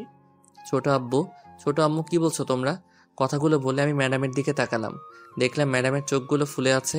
আমি ম্যাডামের সামনে যেতেই ম্যাডাম আমার গালে তার পায়ের জুতো খুলে মারতে লাগলো আর বলতে লাগলো, আমি বাবাকে বলেছিলাম তোর মতো ছোট লোকের সাথে আমায় বিয়ে না দিতে, কিন্তু বাবা আমার কোনো কথাই শোনেনি। আসলে তোর মতো ছোট লোকের কোনো যোগ্যতা নেই আমার স্বামী হওয়ার। তুই আমায় বিয়ে করে আমার বান্ধবীর সাথে ফষ্টি নষ্টি করছিস, সাথে আরো মেয়েদের সাথেও, আবার সেগুলো ভিডিও করছিস। রাহুল কিছু বুঝতে পারছিল না, তাই আঘাতগুলো সহ্য করে নিচ্ছিল। তখন দিশার শেষ কথা শুনে বলে, ভিডিও মানে? তখন আরিফ চৌধুরী রাহুলের সামনে একটা ভিডিও দেখিয়ে বলে, ঘরে বউ রেখে এইসব করতে তোর লজ্জা করলো না? তুই কালকে সকালের ভিতর আমার বাসা ছেড়ে চলে যাবি, আর ডিভোর্স পেপার খুব তাড়াতাড়ি পেয়ে যাবি। ছোট আম্মু, ছোট আব্বু আমার কথাটা শুনে একটিবার, আমি এরকম কাজ করিনি, কেউ আমায় ফাঁসিয়ে দিচ্ছে। ঠাস ঠাস, কোনো কথা বলবি না ছোট লোক। আমার বাড়ি থেকে এক্ষুনি বের হয়ে যা তুই। ছোট আম্মু, ছোট আব্বু, একটা কথা শোনো তোমরা। তোমরা যে কারণে আমায় আঘাত করলে আর নানান কথা বললে সেইগুলো সম্পূর্ণ মিথ্যা। সত্যি, একদিন সবার সামনে আসবে, ডিভোর্স পেপার খুব তাড়াতাড়ি দিয়ে দিব আপনার মেয়েকে আঙ্কেল। রাহুল কথাগুলো বলে সেখান থেকে তার রুমে চলে আসে। রুমে এসে তার সকল কিছু গুছিয়ে নিয়ে একটি ব্যাগে ঢুকিয়ে সবার জন্য একটা চিঠি লিখে বিছানায় শুয়ে পড়ে। রাত 3টায় রাহুল বাসা থেকে বের হয়ে বাস স্ট্যান্ডে এসে বাসে উঠে পড়ে। সকাল 11টায় বাস থেকে নেমে সিলেট কদমতলী বাস স্ট্যান্ডে বাস থেকে নেমে রাহুল একটা সিএনজি নিয়ে তার বাড়িতে চলে যায়। রাহুল গাড়ি থেকে নেমে তার বাসায় বেল বাজায়। কিছু সময় পর তার ভাবি এসে দরজা খুলে দিলেন। রাহুলকে দেখে তার ভাবি অনেক খুশি হলেন এবং সবাইকে ডাক দিলেন। রাহুলও হাসি মুখে বাসার প্রবেশ করে। রাহুল বাসায় ঢুকে তার ভাতিজা আয়ানকে দেখতে পায় খেলা করছে। রাহুল আয়ানকে কোলে তুলে নিয়ে আদর করতে লাগলো। তখন রাহুলের বাবা আর ভাবি আসে। কিরে তুই একা, বৌমা আসেনি? না, কেন আসেনি? আমাদের ডিভোর্স হয়ে যাবে তাই নিয়ে আসিনি। বিয়ে হয়নি 1 মাসও হলো না আর ডিভোর্স হয়ে যাবে? আমি রুমে গেলাম। এই বিষয়ে আর কোনো কথা বলবে না কেউ তোমরা, আর বললে আমি বাড়ি ছেড়ে চলে যাব। রাহুল যখন কথা বলছিল তখন ভাবি রাহুলের চোখে পানি দেখতে পেলেন। রাহুল আয়ানকে কোলে নিয়ে তার রুমে চলে যায়। এইদিকে সকালে জাহানারা বেগম রাহুলের রুমে গিয়ে রাহুলকে কোথাও দেখতে পেলেন না। তখন টেবিলের উপর একটি চিঠি দেখতে পান। চিঠিটা নিয়ে পড়তে লাগলেন। প্রিয় আঙ্কেল আন্টি, প্রথমেই বলছি আমায় ক্ষমা করে দিবেন। আপনাদের না বলে চুরির মতো চলে এলাম। অবশ্য আমি তো এখন খারাপ ও নিকৃষ্ট মানুষ হয়ে গেছি। আপনারা আমাকে নিজের ছেলের মতো আদর স্নেহ করেছেন, সেইগুলো কখনো ভুলতে পারবো না। আমি কখনো এমন কোনো কাজ করিনি যে নিজের কোনো বদনাম হবে বা আমার জন্য কারো জীবন নষ্ট হয়ে যাবে। তবু আমি অপরাধ না করে অপরাধ স্বীকার করে নিলাম, তাই চলে যাচ্ছি আপনাদের ছেড়ে অনেক দূরে। ম্যাডামকে কয়েকদিনের ভিতরে ডিভোর্স লেটার পাঠিয়ে দিব। ভালো থাকবেন আর আমায় ক্ষমা করে দিবেন। ইতি খারাপ ছেলে রাহুল। চিঠি হাতে নিয়ে জাহানার বেগম খাবার টেবিলে চলে আসেন। আরিফ চৌধুরী আর দিশা নাস্তা করছিল, তখন জাহানারা বেগম ধপ করে বসে পড়েন। কি হলো? রাহুল কোথায়? চলে গেছে। মানে? জাহানারা বেগম চিঠি এগিয়ে দিলেন। দিশা চিঠি পড়ে মনে মনে খুব খুশি হলো। কেন জানি সে নিজের ভিতরে অস্থিরতা অনুভব করছে। তখনই বাসার বেল বেজে ওঠে। দিশা দরজা খুলে দেখতে পায় মিথিলা ও তার বাবা মা দাঁড়িয়ে আছে। দিশা একটু গম্ভীর কণ্ঠে ভিতরে আসতে বলে তাদের। দিশা, রুহুল কই রে? বাবা আর মা রুহুলের সাথে কথা বলার জন্য রাত থেকে অস্থির হয়ে আছে। কেন ওর সাথে কথা বলবেন ওনারা? আরে কালকে রুহুল না থাকলে আমার বাবাকে হয়তো আমি আর ফিরে পেতাম না। রুহুল কালকে আমার ভাইয়ের দায়িত্ব পালন করেছে। মানে? আসলে গতকাল খুব ভোরে মা ফোন দিয়ে বললেন বাবা স্ট্রোক করেছে। আমি কি করব বুঝতে পারছিলাম না। তারপর রুহুলকে বলি আমি সব কিছু। তখন রুহুল আর আমি বাবাকে নিয়ে হাসপাতালে চলে যাই। কালকে সারাদিন রুহুল আমাদের জন্য অনেক কিছুই করেছে, তাই তো বাবা সকাল হতেই চলে আসছে। কিন্তু রাহুল তো এখানেই নেই। ও ও চলে গেছে? চলে গেছে মানে? আসলে কালকে রাতে রাহুল আমার অনুমতি ছাড়া আমার সাথে শারীরিক সম্পর্কে লিপ্ত হয়েছে, তাই আরো মেরে বাড়ি থেকে বের করে দিয়েছি। তুই বুঝলি কি করে? আমার কাপড় ঠিক ছিল না, আর পার্টির পোশাক পরেছিলাম, কিন্তু আমার গায়ে নাইট ড্রেস ছিল। ঠাস ঠাস ঠাস। তুই কি মানুষ দিশা? কালকে সারা রাত আমি তোর সাথে ছিলাম। তুই নেশাগ্রস্ত অবস্থায় রুহুলের সমস্ত শরীরে বমি করে দিয়েছিলি, সাথে তোর নিজের পোশাকেও। তারপরও তোকে রুহুল বাসায় নিয়ে এসে রুমে রেখে যায়, আর আমি তোর কাপড় চেঞ্জ করে দিয়েছিলাম। কি? হ্যাঁ। তাহলে ওই ভিডিওগুলো কি? ভিডিওগুলো জানি না, তবে আমি জানি আমার ভাই এমন কোনো কাজ করবে না। তোমার ভাই মানে? হ্যাঁ, রুহুল হলো আমার মামাতো ভাই। দিশাকে আজ থেকে 3 বছর আগে আমার বার্থডে পার্টিতে দেখে রুহুলের ভালো লেগেছিল, আর তখন ভাইয়া আমায় বলেছিল। তারপর ভাইয়া ছদ্মবেশে আপনাদের এখানে কাজে আসে। ভাইয়া তোকে চিঠি লিখতো প্রতিদিন, আর সেই চিঠিগুলো আমি তোকে নিয়ে দিতাম। ভাইয়া তোকে সরাসরি বলতে চায়নি সে তোকে ভালোবাসে, কারণ তুই যদি মানা করে দিতি। তাই ভাইয়া চেয়েছিল তোর মনে নিজের জন্য জায়গা করে নিয়ে তোর সামনে আসবে। কিন্তু একদিন সাকিব সামনে চলে আসে আর বলে সে চিঠিগুলো দিয়েছে, আর তুইও সাকিবকে হ্যাঁ বলে দিয়েছিস। ভাইয়া তোকে এতই ভালোবাসতো যে তোর শত অপমান সহ্য করে এই বাড়িতে 2 বছর কাটিয়ে দিল। তবে ভালো করেছিস তুই ভাইয়াকে এরকম একটা অপবাদ দিয়ে তাড়িয়ে দিয়ে। তুই মিথ্যা বলছিস তাই না মিথিলা, নিজের ভাইকে বাঁচানোর জন্য? তোর কাছে কি এমন প্রমাণ আছে যে তোর ভাই নির্দোষ? প্রমাণ এই দেখ ছবিগুলো। ভাইয়া তো তোকে এগুলোই দিত। আমি তোকে অনেকবার বোঝাতে চেয়েছিলাম, কিন্তু তুই বুঝতে চাসনি। আর আমার ভাইয়া কোনো ছোট লোক না, আমার ভাইয়া একজন বিসিএস ক্যাডার। তোর সাথে আজ থেকে আমার আর কোনো সম্পর্ক নেই। ভালো থাকিস, আর আমি ভাইয়াকে বলবো তাড়াতাড়ি করে তোকে ডিভোর্স দিয়ে দেওয়ার জন্য। তোর থেকে অনেক ভালো মেয়ে দেখে আমার ভাইয়ার বিয়ে দিব। বাবা মা চলো, এখানে আর 1 মিনিটও না। মিথিলা! চুপ miss Disha, enough is enough. তুই আমার ভাইয়াকে মেরে ফেলতে চেয়েছিলি দিশা?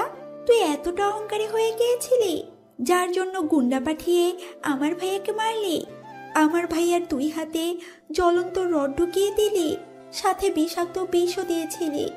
জানিস, এত কিছুর পরও ভাইয়া কাউকে কিছু বলেনি, কারণ ভাইয়া তোকে ভালোবাসে দিশা। আর তুই কি করলি? বাহ দিশা, বাহ।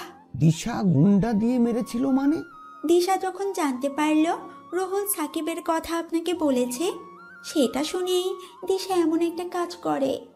তুই চিন্তা করতে পারছিস আমার ভাইয়া তোকে কতটা ভালোবাসে, যে নিজের জীবনের কথা চিন্তা না করে প্রিয় মানুষটার এমন ঘৃণিত কাজের কথা কাউকে বলেনি, আমাকেও বলতে চায়নি।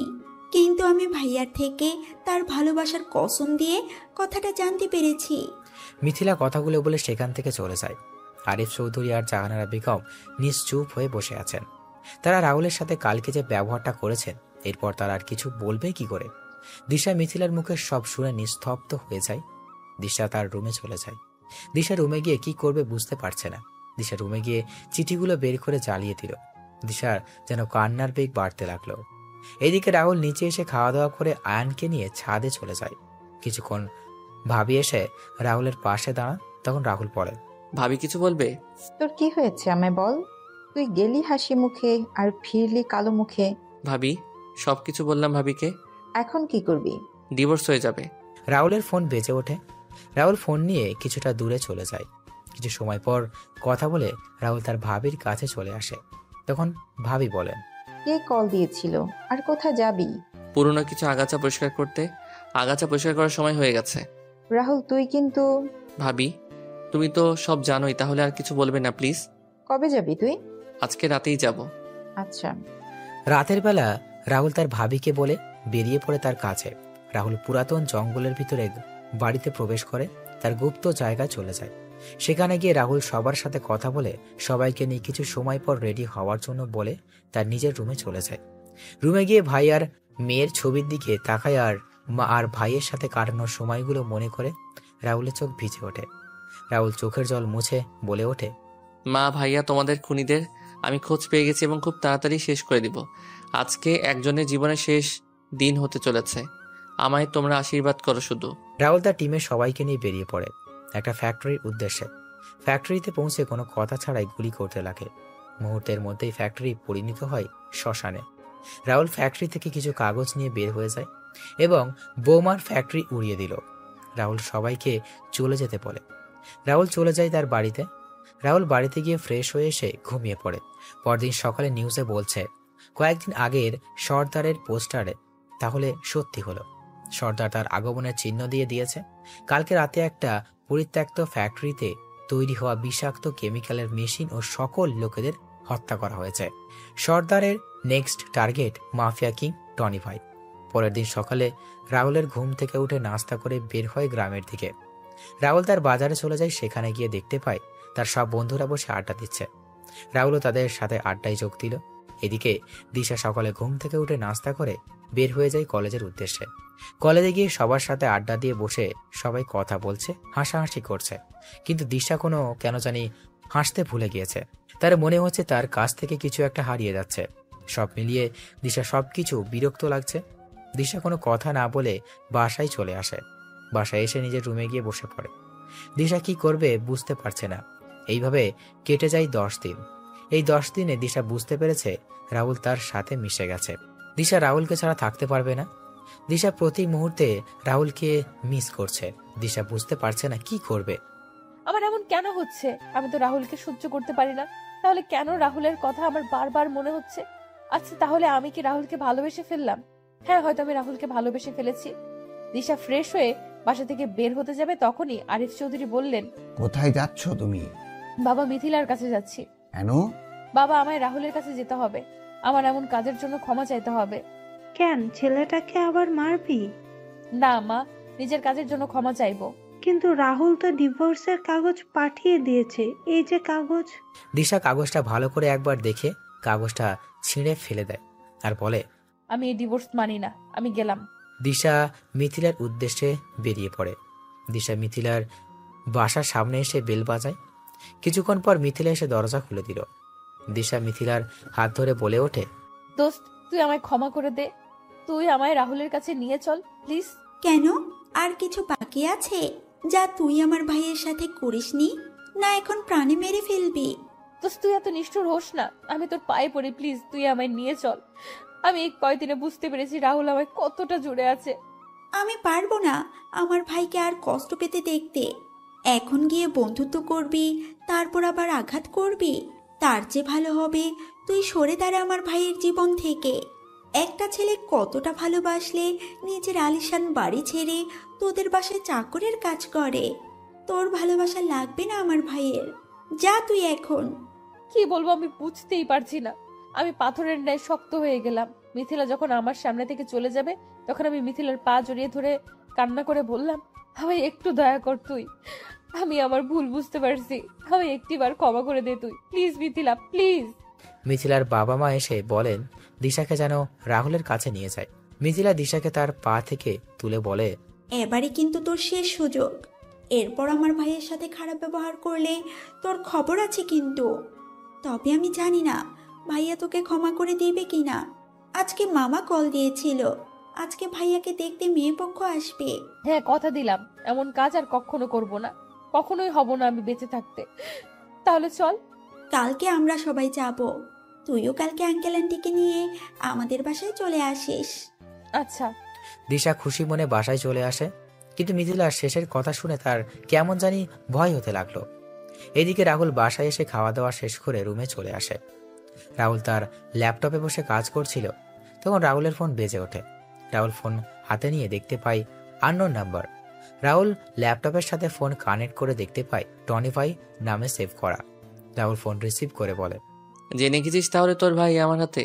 দেখ তুই কিন্তু কাজটা ঠিক করছিস না। তুই এবং তোর ভাই মিলে আমার মা আর ভাইকে মেরেছিস, তখন মনে ছিল না? এবার দেখবি ভাই হারানোর ব্যথা কেমন হয়। দেখ তুই কি এবার দেখবি তো তুই কি হয় সামনে। তোর সাথে অনেক হিসাব পরিষ্কার করা বাকি আছে টনি। তোর পরিবারের সবাইকে শেষ করে দিব আমি। আচ্ছা কর, কালকে তোকে দেওয়ার জন্য একটা পার্সেল রেডি করে রেখেছি। পার্সেল ডেলিভারির টাইম রাত 12টা থেকে 30 মিনিট। রাহুল ফোনটা কেটে দিয়ে আবার কাজে ব্যস্ত হয়ে যায়। আর টনি ভাই কল দিল তার লোককে। হ্যাঁ ভাই বলেন। আমি ওর পরিবারের ইনফরমেশন চাই। আমি জানি আমার ভাইকে আমি বাঁচাতে পারবো না, তার চেয়ে ওর পরিবারের সবাইকে শেষ করে দিব আমি। বস আমি কিছুক্ষণের মধ্যে আমি পাঠিয়ে দিচ্ছি আপনাকে। আচ্ছা, আর শোন, সাবধানে থাকবি। ভাই।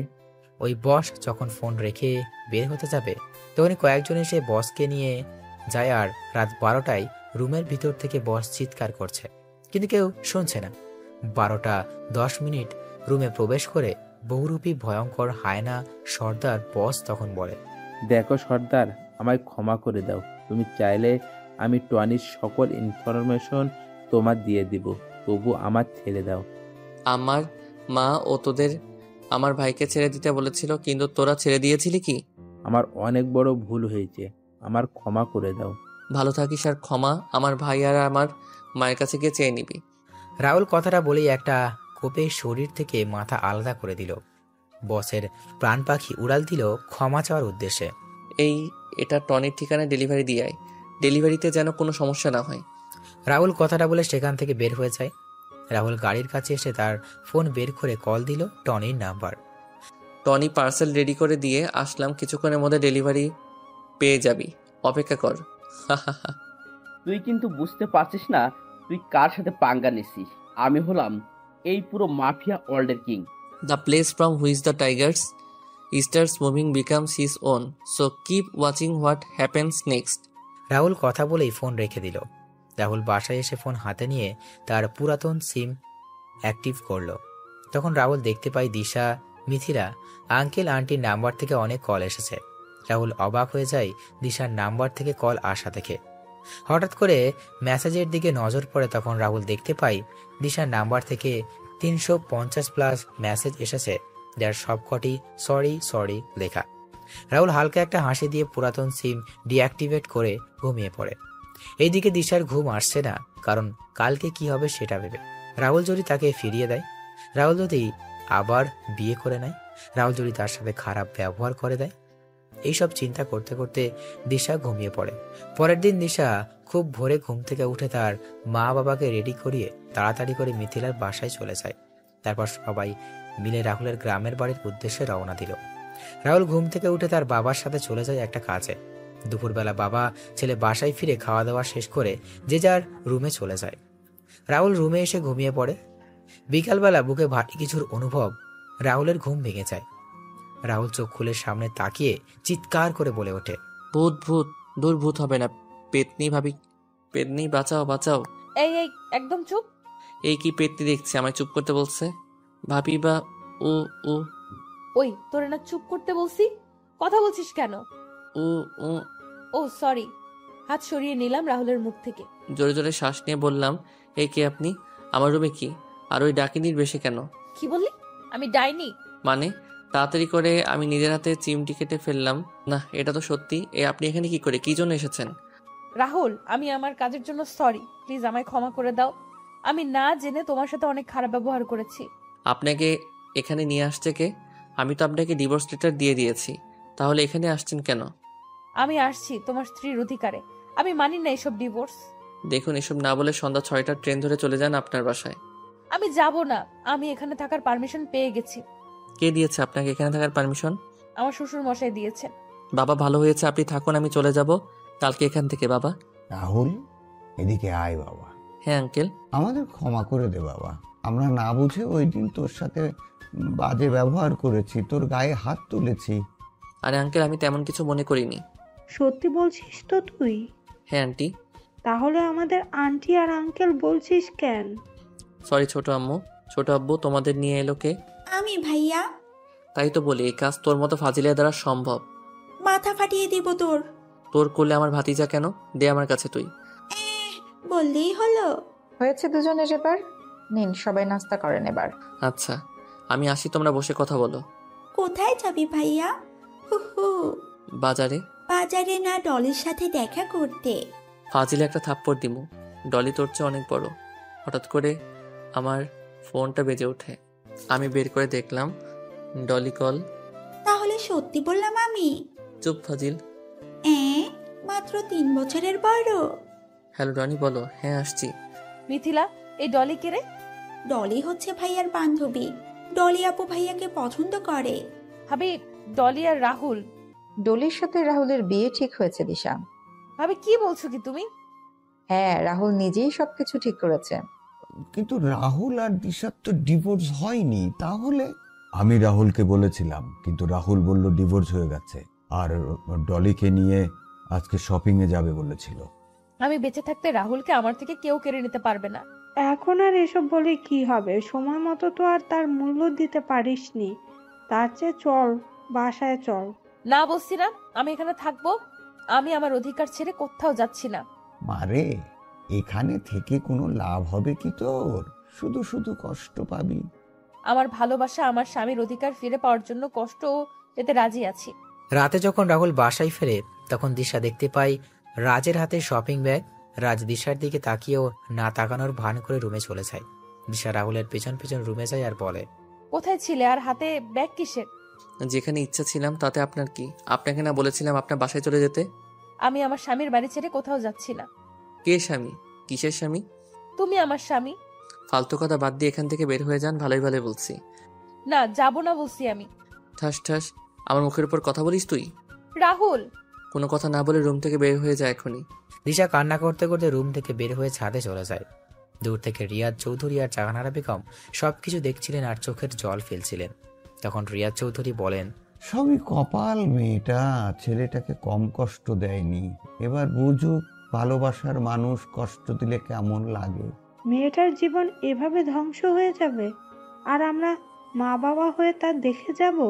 কোন মুখে তুমি তোমার মেয়ের হয়ে কথা বলবে বলো? মেয়েটা আরেকটু হলে একটা ছেলেকে পঙ্গু করে দিত। তুমি বুঝতে পারছো না কেন? মেয়েটার কান্না আমি যে সহ্য করতে পারছি না। এইদিকে তার ডান বসের জানালা থেকে এসে এক নাগাড়ে ড্রিঙ্কস করে যাচ্ছে, কিন্তু কিছুতেই তার নেশা হচ্ছে না। টনি তার ভাই সাকিবের ছবির দিকে তাকিয়ে বলছে, সাকিব ভাই, আমায় ক্ষমা করে দিস। আমি তোকে বাঁচাতে পারলাম না। জানি না তুই বেঁচে আছিস কিনা, আমায় ক্ষমা করে দিস ভাই। তবে কথা দিচ্ছি ওই সর্দারকে আমি শেষ করে দিব।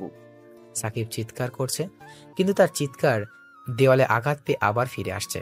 হঠাৎ করে দরজা ঠেলে ভিতরে প্রবেশ করে রাহুল। রাহুলকে দেখতে পেয়ে সাকিব বলে ওঠে, রাহুল তুই? সর্দার বলো। কি, তার মানে তুই সর্দার? হ্যাঁ আমি সর্দার। তুই আর তোর ভাই মিলে আমার ভাই আর মাকে মেরেছিস, সাথে আমার ভালোবাসাকে আমার থেকে দূরে সরে করেছিস। এবার তোকে আমি পৃথিবী থেকে দূর করাবো। দেখ, আমার ভুল হয়েছে, আমায় ক্ষমা করে দে। আমি আমার সকল কাজের জন্য অনুতপ্ত। আমি সবকিছু স্বীকার করে নিচ্ছি তো। আমার আদালতে আমি কাউকে ছাড় দেই না, তোরও কোনো ছাড় নেই। যা তুই চলে যায়, খুব তাড়াতাড়ি তোর ভাইকেও পাঠিয়ে দিব। কথাটা বলে রাহুল তার পিস্তলের সকলগুলি সাকিবের শরীরে ঢুকিয়ে দিল আর তার লোকেদের বলল লাশটা যেন টনি ঠিকানায় পৌঁছে যায়। রাহুল বাসায় চলে যায়। রাত 8টায় টনি বসে আছে আর তার ভাইয়ের প্রাণহীন হিম শীতল দেহের কাছে। টনির চোখ থেকে পানি ঝরছে আর মনের ভিতর আগুন দাউ দাউ করে বাড়ছে। টনির সমস্ত লোকেরা এসে জমা হয় তার বাড়িতে। এইদিকে রাহুল বাসায় ফিরে ফ্রেশ হয়ে এসে সবার সাথে কিছু সময় আড্ডা দিয়ে খাওয়া দাওয়া করে তার রুমে চলে যায়। রাহুল সবেমাত্র বিছানায় শুয়েছে, তখনই দিশা রুমের দরজা ঠেলে ভিতরে ঢুকে দরজা লাগিয়ে দিল। রাহুল সামনে তাকিয়ে দিশাকে দেখে বলে ওঠে, কি ব্যাপার, আপনি আমার রুমে কেন? আমার জামাইয়ের রুমে আমি থাকবো না তো কে থাকবে? জামাই মানে? আপনাকে বললাম না আমাদের ডিভোর্স হয়ে গেছে। আমার আগের কাজের জন্য আমি ক্ষমা চেয়েছি তো, তাহলে কেন এমন করছো? আপনি অন্য রুমে গিয়ে ঘুমিয়ে পড়েন, শুধু শুধু ঝামেলা করছেন কেন? আমি যাব না, আমি এই রুমে ঘুমাবো। দিশা কথাটা বলে যেই বিছানায় উঠতে যাবে তখন রাহুল দিশার গালে ঠাস ঠাস করে থাপ্পড় বসিয়ে দিয়ে বলে ওঠে, বিছানায় উঠছেন কেন? তাহলে কোথায় ঘুমাবো আমি? আর তুমি আমায় মারলে? মাটিতে বা বেলকনিতে ঘুমাতে পারেন, এটা কেবল শুরু, গুনে গুনে হিসাব হবে। বাইরে তো অনেক ঠান্ডা, তাহলে আমি ঘুমাবো কি করে? সেটা আমি কি করে বলবো? আচ্ছা।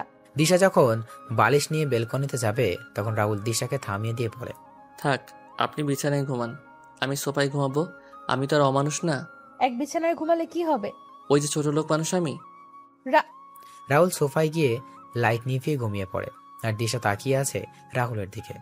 রাহুল মাঝরাতে কান্নার শব্দ শুনতে পায়। রাহুল তাকিয়ে দেখতে পায় দিশা কান্না করছে।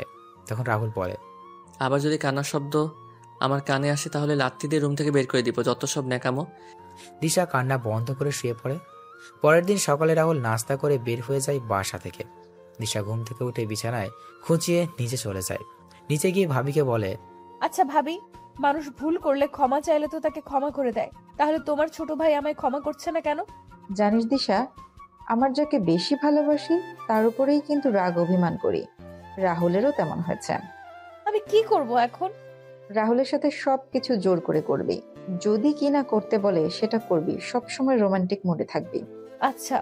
দিশা ভাবির কথা অনুযায়ী কাজে নেমে পড়ে। কয়েকদিন রাহুল একটু রাগ দেখলেও এরপর আর দেখতে পারেনি। রাহুল একটা রুমে বসে বিহার থেকে আসা তার লোকেদের একটা ছবি দিয়ে বলে, এই ছবির অমানুষটাকে আমার আস্তানা দিয়ে আসবি, তোরা এর সাথে কিছু করবি না, যা করার আমি করব সব। টনি তার ছেলের কবর দিয়ে এসে তার সমস্ত লোকের উদ্দেশ্যে বলে ওঠে, ওই তোরা সর্দারকে খুঁজে বের কর, যত টাকা লাগবে আমি দেব। আমার ছেলের খবরের সাথে সাথেও আমি ওই সর্দারের খবর দেখতে চাই। আমার থেকে আমার সব কিছু কেড়ে নিয়েছে ও, আমি ওর থেকে ওর সব কিছু কেড়ে নিব। ওই সর্দারের এমন ভয়ানক মৃত্যু দিব যা দেখে মৃত্যু দেবতাও ভয় পেয়ে যায়। রাহুল সেখান থেকে চলে আসে। বাসায় এসে খাওয়া দাওয়া শেষ করে বিছানায় শুয়ে ছিল। এই সুযোগে দিশা রুমে ঢুকে রাহুলকে জড়িয়ে ধরে। এ হচ্ছেটা কি? রাহুলের গলা চেপে ধরে বললাম, চুপ বসে থাকো, না হলে এর পরিণাম কিন্তু খুব খারাপ হবে। আমি এখন তোমার বুকে ঘুমাবো, যদি আমার ঘুমানোর কোনো সমস্যা হয় তাহলে কিন্তু বাসর করে নিব। মনে মনে বললাম, কি মেরে বাবা, সাক্ষাৎ ডাইনি, আমার বুকে ঘুমাবে, অথচ আমায় কয়েকটা দিন আগে সহ্য করতে পারতো না। অঙ্কুশ দাদা একটা কথা ঠিকই বলেছিল, মেয়েদের মন বোঝা নয়রে সোজা। কি বলছিস? আমি সব শুনছি কিন্তু। আর কিছু না, আপনি ঘুমিয়ে পড়ুন, একবার ছাড়া পাই তাহলে বুঝবি ডাইনি বেডি। আরো অনেক কষ্ট দিব তোকে, দেখি কেমন সহ্য করতে পারো শোনা। এই তোরা কে? আমাকে এখানে নিয়ে আসছিস কেন? তোরা চিনিস না আমি কে? তখন রাহুল রুমে প্রবেশ করে বলে, তুই হলি গলির কুকুর। তুই কি বলছিস ভেবে বলছিস তো? আরে তোর মতো কুকুরকে কিছু বলতে হলে ভেবে বলতে হবে নাকি? এই তুই কে রে? তখন থেকে তুই তুই করে বলছিস। দেখবি আমায় তুই? হ্যাঁ দেখলে তোর প্যান্ট ঢিলে হয়ে যাবে না তোরে? তখন টনি রেগে বলে, এই কুত্তার বাচ্চা, সামনে এসে কথা বল সাহস থাকলে সব কয়টাকে মেরে এখানে পুঁতে রেখে দেব। তাই নাকি রে, এখানে পুঁতে ফেলবি? রাহুল এই কথা বলে সামনে এগিয়ে যায়। রাহুলকে দেখে টনির চোখ বড় হয়ে যায়। কেউ কিছু বলছে না। তখন রাহুল বলে, কি রে, নে আমায় মেরে পুঁতে ফেলবি না? পুঁতে ফেল আমায়। সর্দার, রে, আমায় মারার জন্য যাদের পাঠিয়েছিলি তাদেরকেও আমি তোর ভাইয়ের কাছে পাঠিয়ে দিয়েছি। এবার তোর পালা, তোকেও পাঠিয়ে দিব তোর ভাইয়ের কাছে। তুই এখনো বেঁচে আছিস? তোকে তোর ভাই এসিপি রাজ আর তোর মাকে না মেরে ফেলেছিলাম, তাহলে বেঁচে গেলে কি করে? তোরা কি ভেবেছিলি আমি মারা গেছি? তোর করা সকল অন্যায়ের পুরস্কার দেওয়ার জন্য আমি আবার ফিরে আসছি। তোরা আজ আমার পরিবারের সাথে যা করেছিস সেটা এখন তোদের সাথে করব। সর্দার ভাই, আমাদের ক্ষমা করে দাও, আমরা অনেক বড় ভুল করে ফেলেছি। আমি আর কখনো এমন কাজ করব না, আমায় ক্ষমা করে দেন প্লিজ ভাই। আচ্ছা যা, আমি তোদের ক্ষমা করে দিলাম। আমার লোকেরা তোকে কিছু বলবে না। তুই জানিস তো আমি একটা সুযোগ দেই। তখন রাহুলের লোকেরা না না বলে ওঠে। সবাই এগিয়ে আসে টনিকে মারার জন্য। তখন রাহুল বলে, আগে আমি কথা শেষ করতে দে, তারপর তোরা যা করার করিস। ধন্যবাদ সর্দার ভাই। আর আগে শুনবি তো? বলুন ভাই। এই বাড়ির পাশে একটা পুকুর আছে, সেই পুকুরে 10টা ডুব দিতে হবে। 10টা ডুব দিয়ে উঠে আসলেই আমরা তোকে ছেড়ে দিব। কিন্তু ওইখানে তো শার্ক আর কুমির আছে। তাহলে তুই এই হান্টারদের হাতে মরবি। দেখছিস এক একটাকে, এরা বিহারের জঙ্গল পশু শিকার করে, কিছু ঝলক দেখবি নাকি? বলে হাসতে লাগলাম। আমি সর্দারের এর কথা শুনে ওই হান্টারগুলোর দিকে তাকলাম। এইগুলো আসতো একটা জমদূত, তার চেয়ে আমি বরং পুকুরে 10টা ডুব দিয়ে আসি। আমি তখন বললাম, আমি রাজি পুকুরে ডুব দিতে। এটা শুনে রাহুল একটা রহস্যময় হাসি দিল।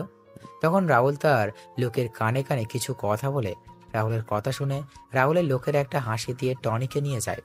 কিছুক্ষণ পর শোনা গেল টনির ভয়ানক আত্মচিৎকার। সেই আত্মচিৎকারের সাথে পুকুরের জলের শব্দ, আর এইদিকে ভয়ানক হাসি। রাহুলও তার লোকেদের রাহুলের এই সব কিছু শুনে আর বুঝতে বাকি রইল না কি হচ্ছে। রাহুলের লোকেরা তাড়াতাড়ি পুকুরের পাড়ে গিয়ে দাঁড়িয়ে দেখছে আর হাসছে। সব যখন ঠান্ডা হয়ে গেল তখন রাহুল উপরের দিকে তাকিয়ে 2 ফোঁটা চোখের জল ফেলে একটা দীর্ঘ শ্বাস ফেলে। রাহুল তার লোকেদের উদ্দেশ্যে তাকিয়ে বলে, কিরে, এবার তোদের রাগ কমেছে? সবাই একসাথে চিৎকার দিয়ে বলে ওঠে, হ্যাঁ ভাই হ্যাঁ। রাহুল রাতে বাসায় ফিরে খাওয়া দাওয়া করে সোফায় গিয়ে শুয়ে পড়ে। পরের দিন সকালে ঘুম থেকে উঠে নাস্তা করে তার অফিসে চলে যায়। রাতের বেলা সবাই বসে খাবার খাচ্ছিল।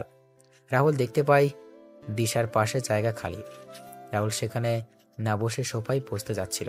তখন ভাবি রাহুলকে বলেন, রাহুল খেতে বস সবার সাথে, ওই দিকে কোথায় যাচ্ছিস?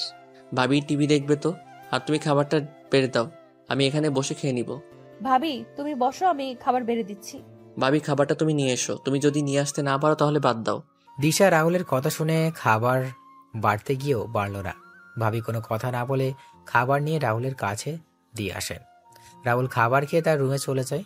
রুমে গিয়ে রাহুল ডলিকে শুনিয়ে শুনিয়ে ডলির সাথে কথা বলছিল। দিশা সেগুলো শুনেও কিছু বলল না।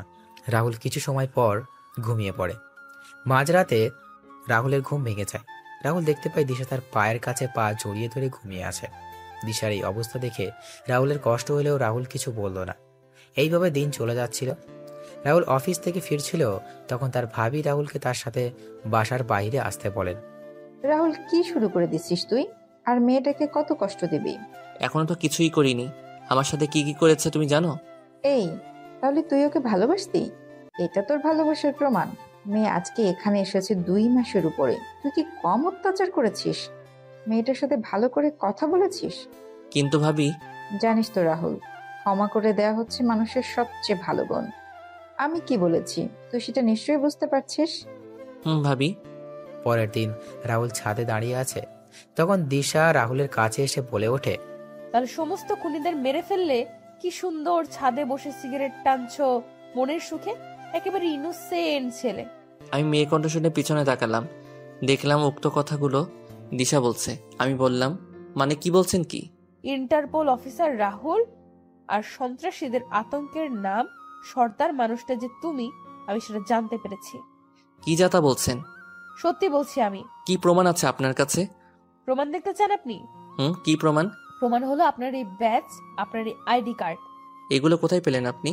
আজকে তোমার রুম পরিষ্কার করতে গিয়ে আমার জিনিস কাকে জিজ্ঞেস করে হাত দিয়েছো তুমি? আমার অধিকার আছে তাই দিয়েছি। বেশি কথা না বলে রেডি হয়ে নাও, আজকে আমাদের বিয়ে। বিয়ে মানে? আজকে তোর বিয়ে দিশার সাথে। কি আমি করব না বিয়ে? কেন? যে ঝগড়াটে মেয়ে, কথায় কথায় ঝগড়া করে আর অহংকারীও। আরে ভাইয়া, তোদের মানাবে খুব সুন্দর। ওরে বান্দরনি, তুই কোথায় ভাইকে সাপোর্ট করবি তা না করে ওই ভয়ঙ্করী মেয়েকে সাপোর্ট করছিস। তখন দিশা রাহুলের সামনে এসে দাঁতে দাঁত চেপে বলে, ওনার সাথে আমার কিছু কথা আছে, তোমরা ছাদে থাকো, আমরা কথা শেষ করে আসছি। এই কথা বলে দিশা রাহুলকে টানতে টানতে নিচে নিয়ে আসে। আর এইদিকে সবাই হাসছে। দিশা রাহুলকে তার রুমে নিয়ে গিয়ে দরজা লাগিয়ে রাহুলের কলার টেনে বলে, কি বললি তুই? আমায় বিয়ে করবি না? ঠিকই বলছি। আর তুমি আমায় তুই তুই করে বলছো কেন? বেশ করেছি বলেছি। ভালোই ভালোই বিয়ে করতে রাজি হয়ে যাও, না হলে কি জুতা দিয়ে আবার মারবেন? তো চাইলে মারতে পারেন। এখনই বাসর করে নিব। কি বিয়াদব মেয়ে মাইরি। ওই কথা না বলে খাটে চল, নইলে এখন ওইটা জোর করে নিব। ওইটা মানে? দেখাবো নাকি? রাহুলের দিকে এগোতে লাগলাম। না এই না। দিশা একটা ছুরি নিয়ে নিজের হাতে টানতে লাগলো। দিশার হাত থেকে রক্ত পড়ছে। রাহুল তাড়াতাড়ি করে দিশার দিকে এগিয়ে যায়। দিশা পিছিয়ে গিয়ে বলে, আমার দিকে এগোবে না। আমি অনেক খারাপ আচরণ করেছি তোমার সাথে। আমার বেঁচে থাকার কোনো অধিকার নেই, তাই তো তুমি আমায় বিয়ে করবে না। ম্যাডাম, আমাকে ক্ষমা করে দিও। ভালো দেখে কাউকে বিয়ে করে সুখে থেকো। দিশা যখন ছুরি চালাতে যাবে তখন রাহুল বলে ওঠে, আমি রাজি বিয়ে করতে, তোমায় প্লিজ এমনটা করো না। দিশা ছুরিটা ফেলে রাহুলকে গিয়ে জড়িয়ে ধরে কান্না করতে থাকে। রাহুলও দিশাকে জড়িয়ে ধরে আছে। দিশা বলে, আগে সবাইকে চিৎকার করে বলো আমায় বিয়ে করবে। আচ্ছা পরে বলবো। আমি কিন্তু আবার ছুরি নিয়ে নিব। বলছি এই আমি বিয়ে করতে রাজি। রাহুল দিশার হাতে ব্যান্ডেজ করে দিয়ে রুম থেকে বেরিয়ে সবাইকে বলে দেয় সে বিয়েতে রাজি। কবুল বলার সময় মিথিলা রাহুলকে বলে, ভাই বললে বিয়ে করবেন না, তারপর বিয়ে করতে রাজি হলেন, বুঝলাম না। ভাবি গো, দিশাকে বিয়ে না করলে আমার ওটা নিয়ে নিত। কি নিত? বলা যাবে না, তুই বিয়ে করে নে, তাহলে বুঝতে পারবি। আচ্ছা ভাই, আপনার দরকার লাগবে না আবার আমাদের? আমি আছি বোন, আপনি আমায় একবার বলবেন। বিয়ের অনুষ্ঠান শেষ করে সবাই চলে যায়।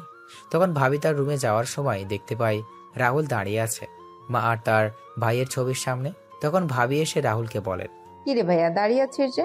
আজকে মা ভাইয়া নেই, ওরা থাকলে কত ভালো হতো না বলো ভাবি? ভাইয়া ওদের জন্য আমাদের দোয়া করা ছাড়া আর কিছু করার নাই। যা রুমে যা, রাত হয়েছে অনেক। যাচ্ছে, আগে পাঠাক আর পাঠিকাদের কাছ থেকে দোয়া আর বিদায় নিয়ে নেই। ও আচ্ছা, আমার সালাম দিস তাদের, বলিস শীঘ্রই দেখা হবে আবার। আচ্ছা যাও।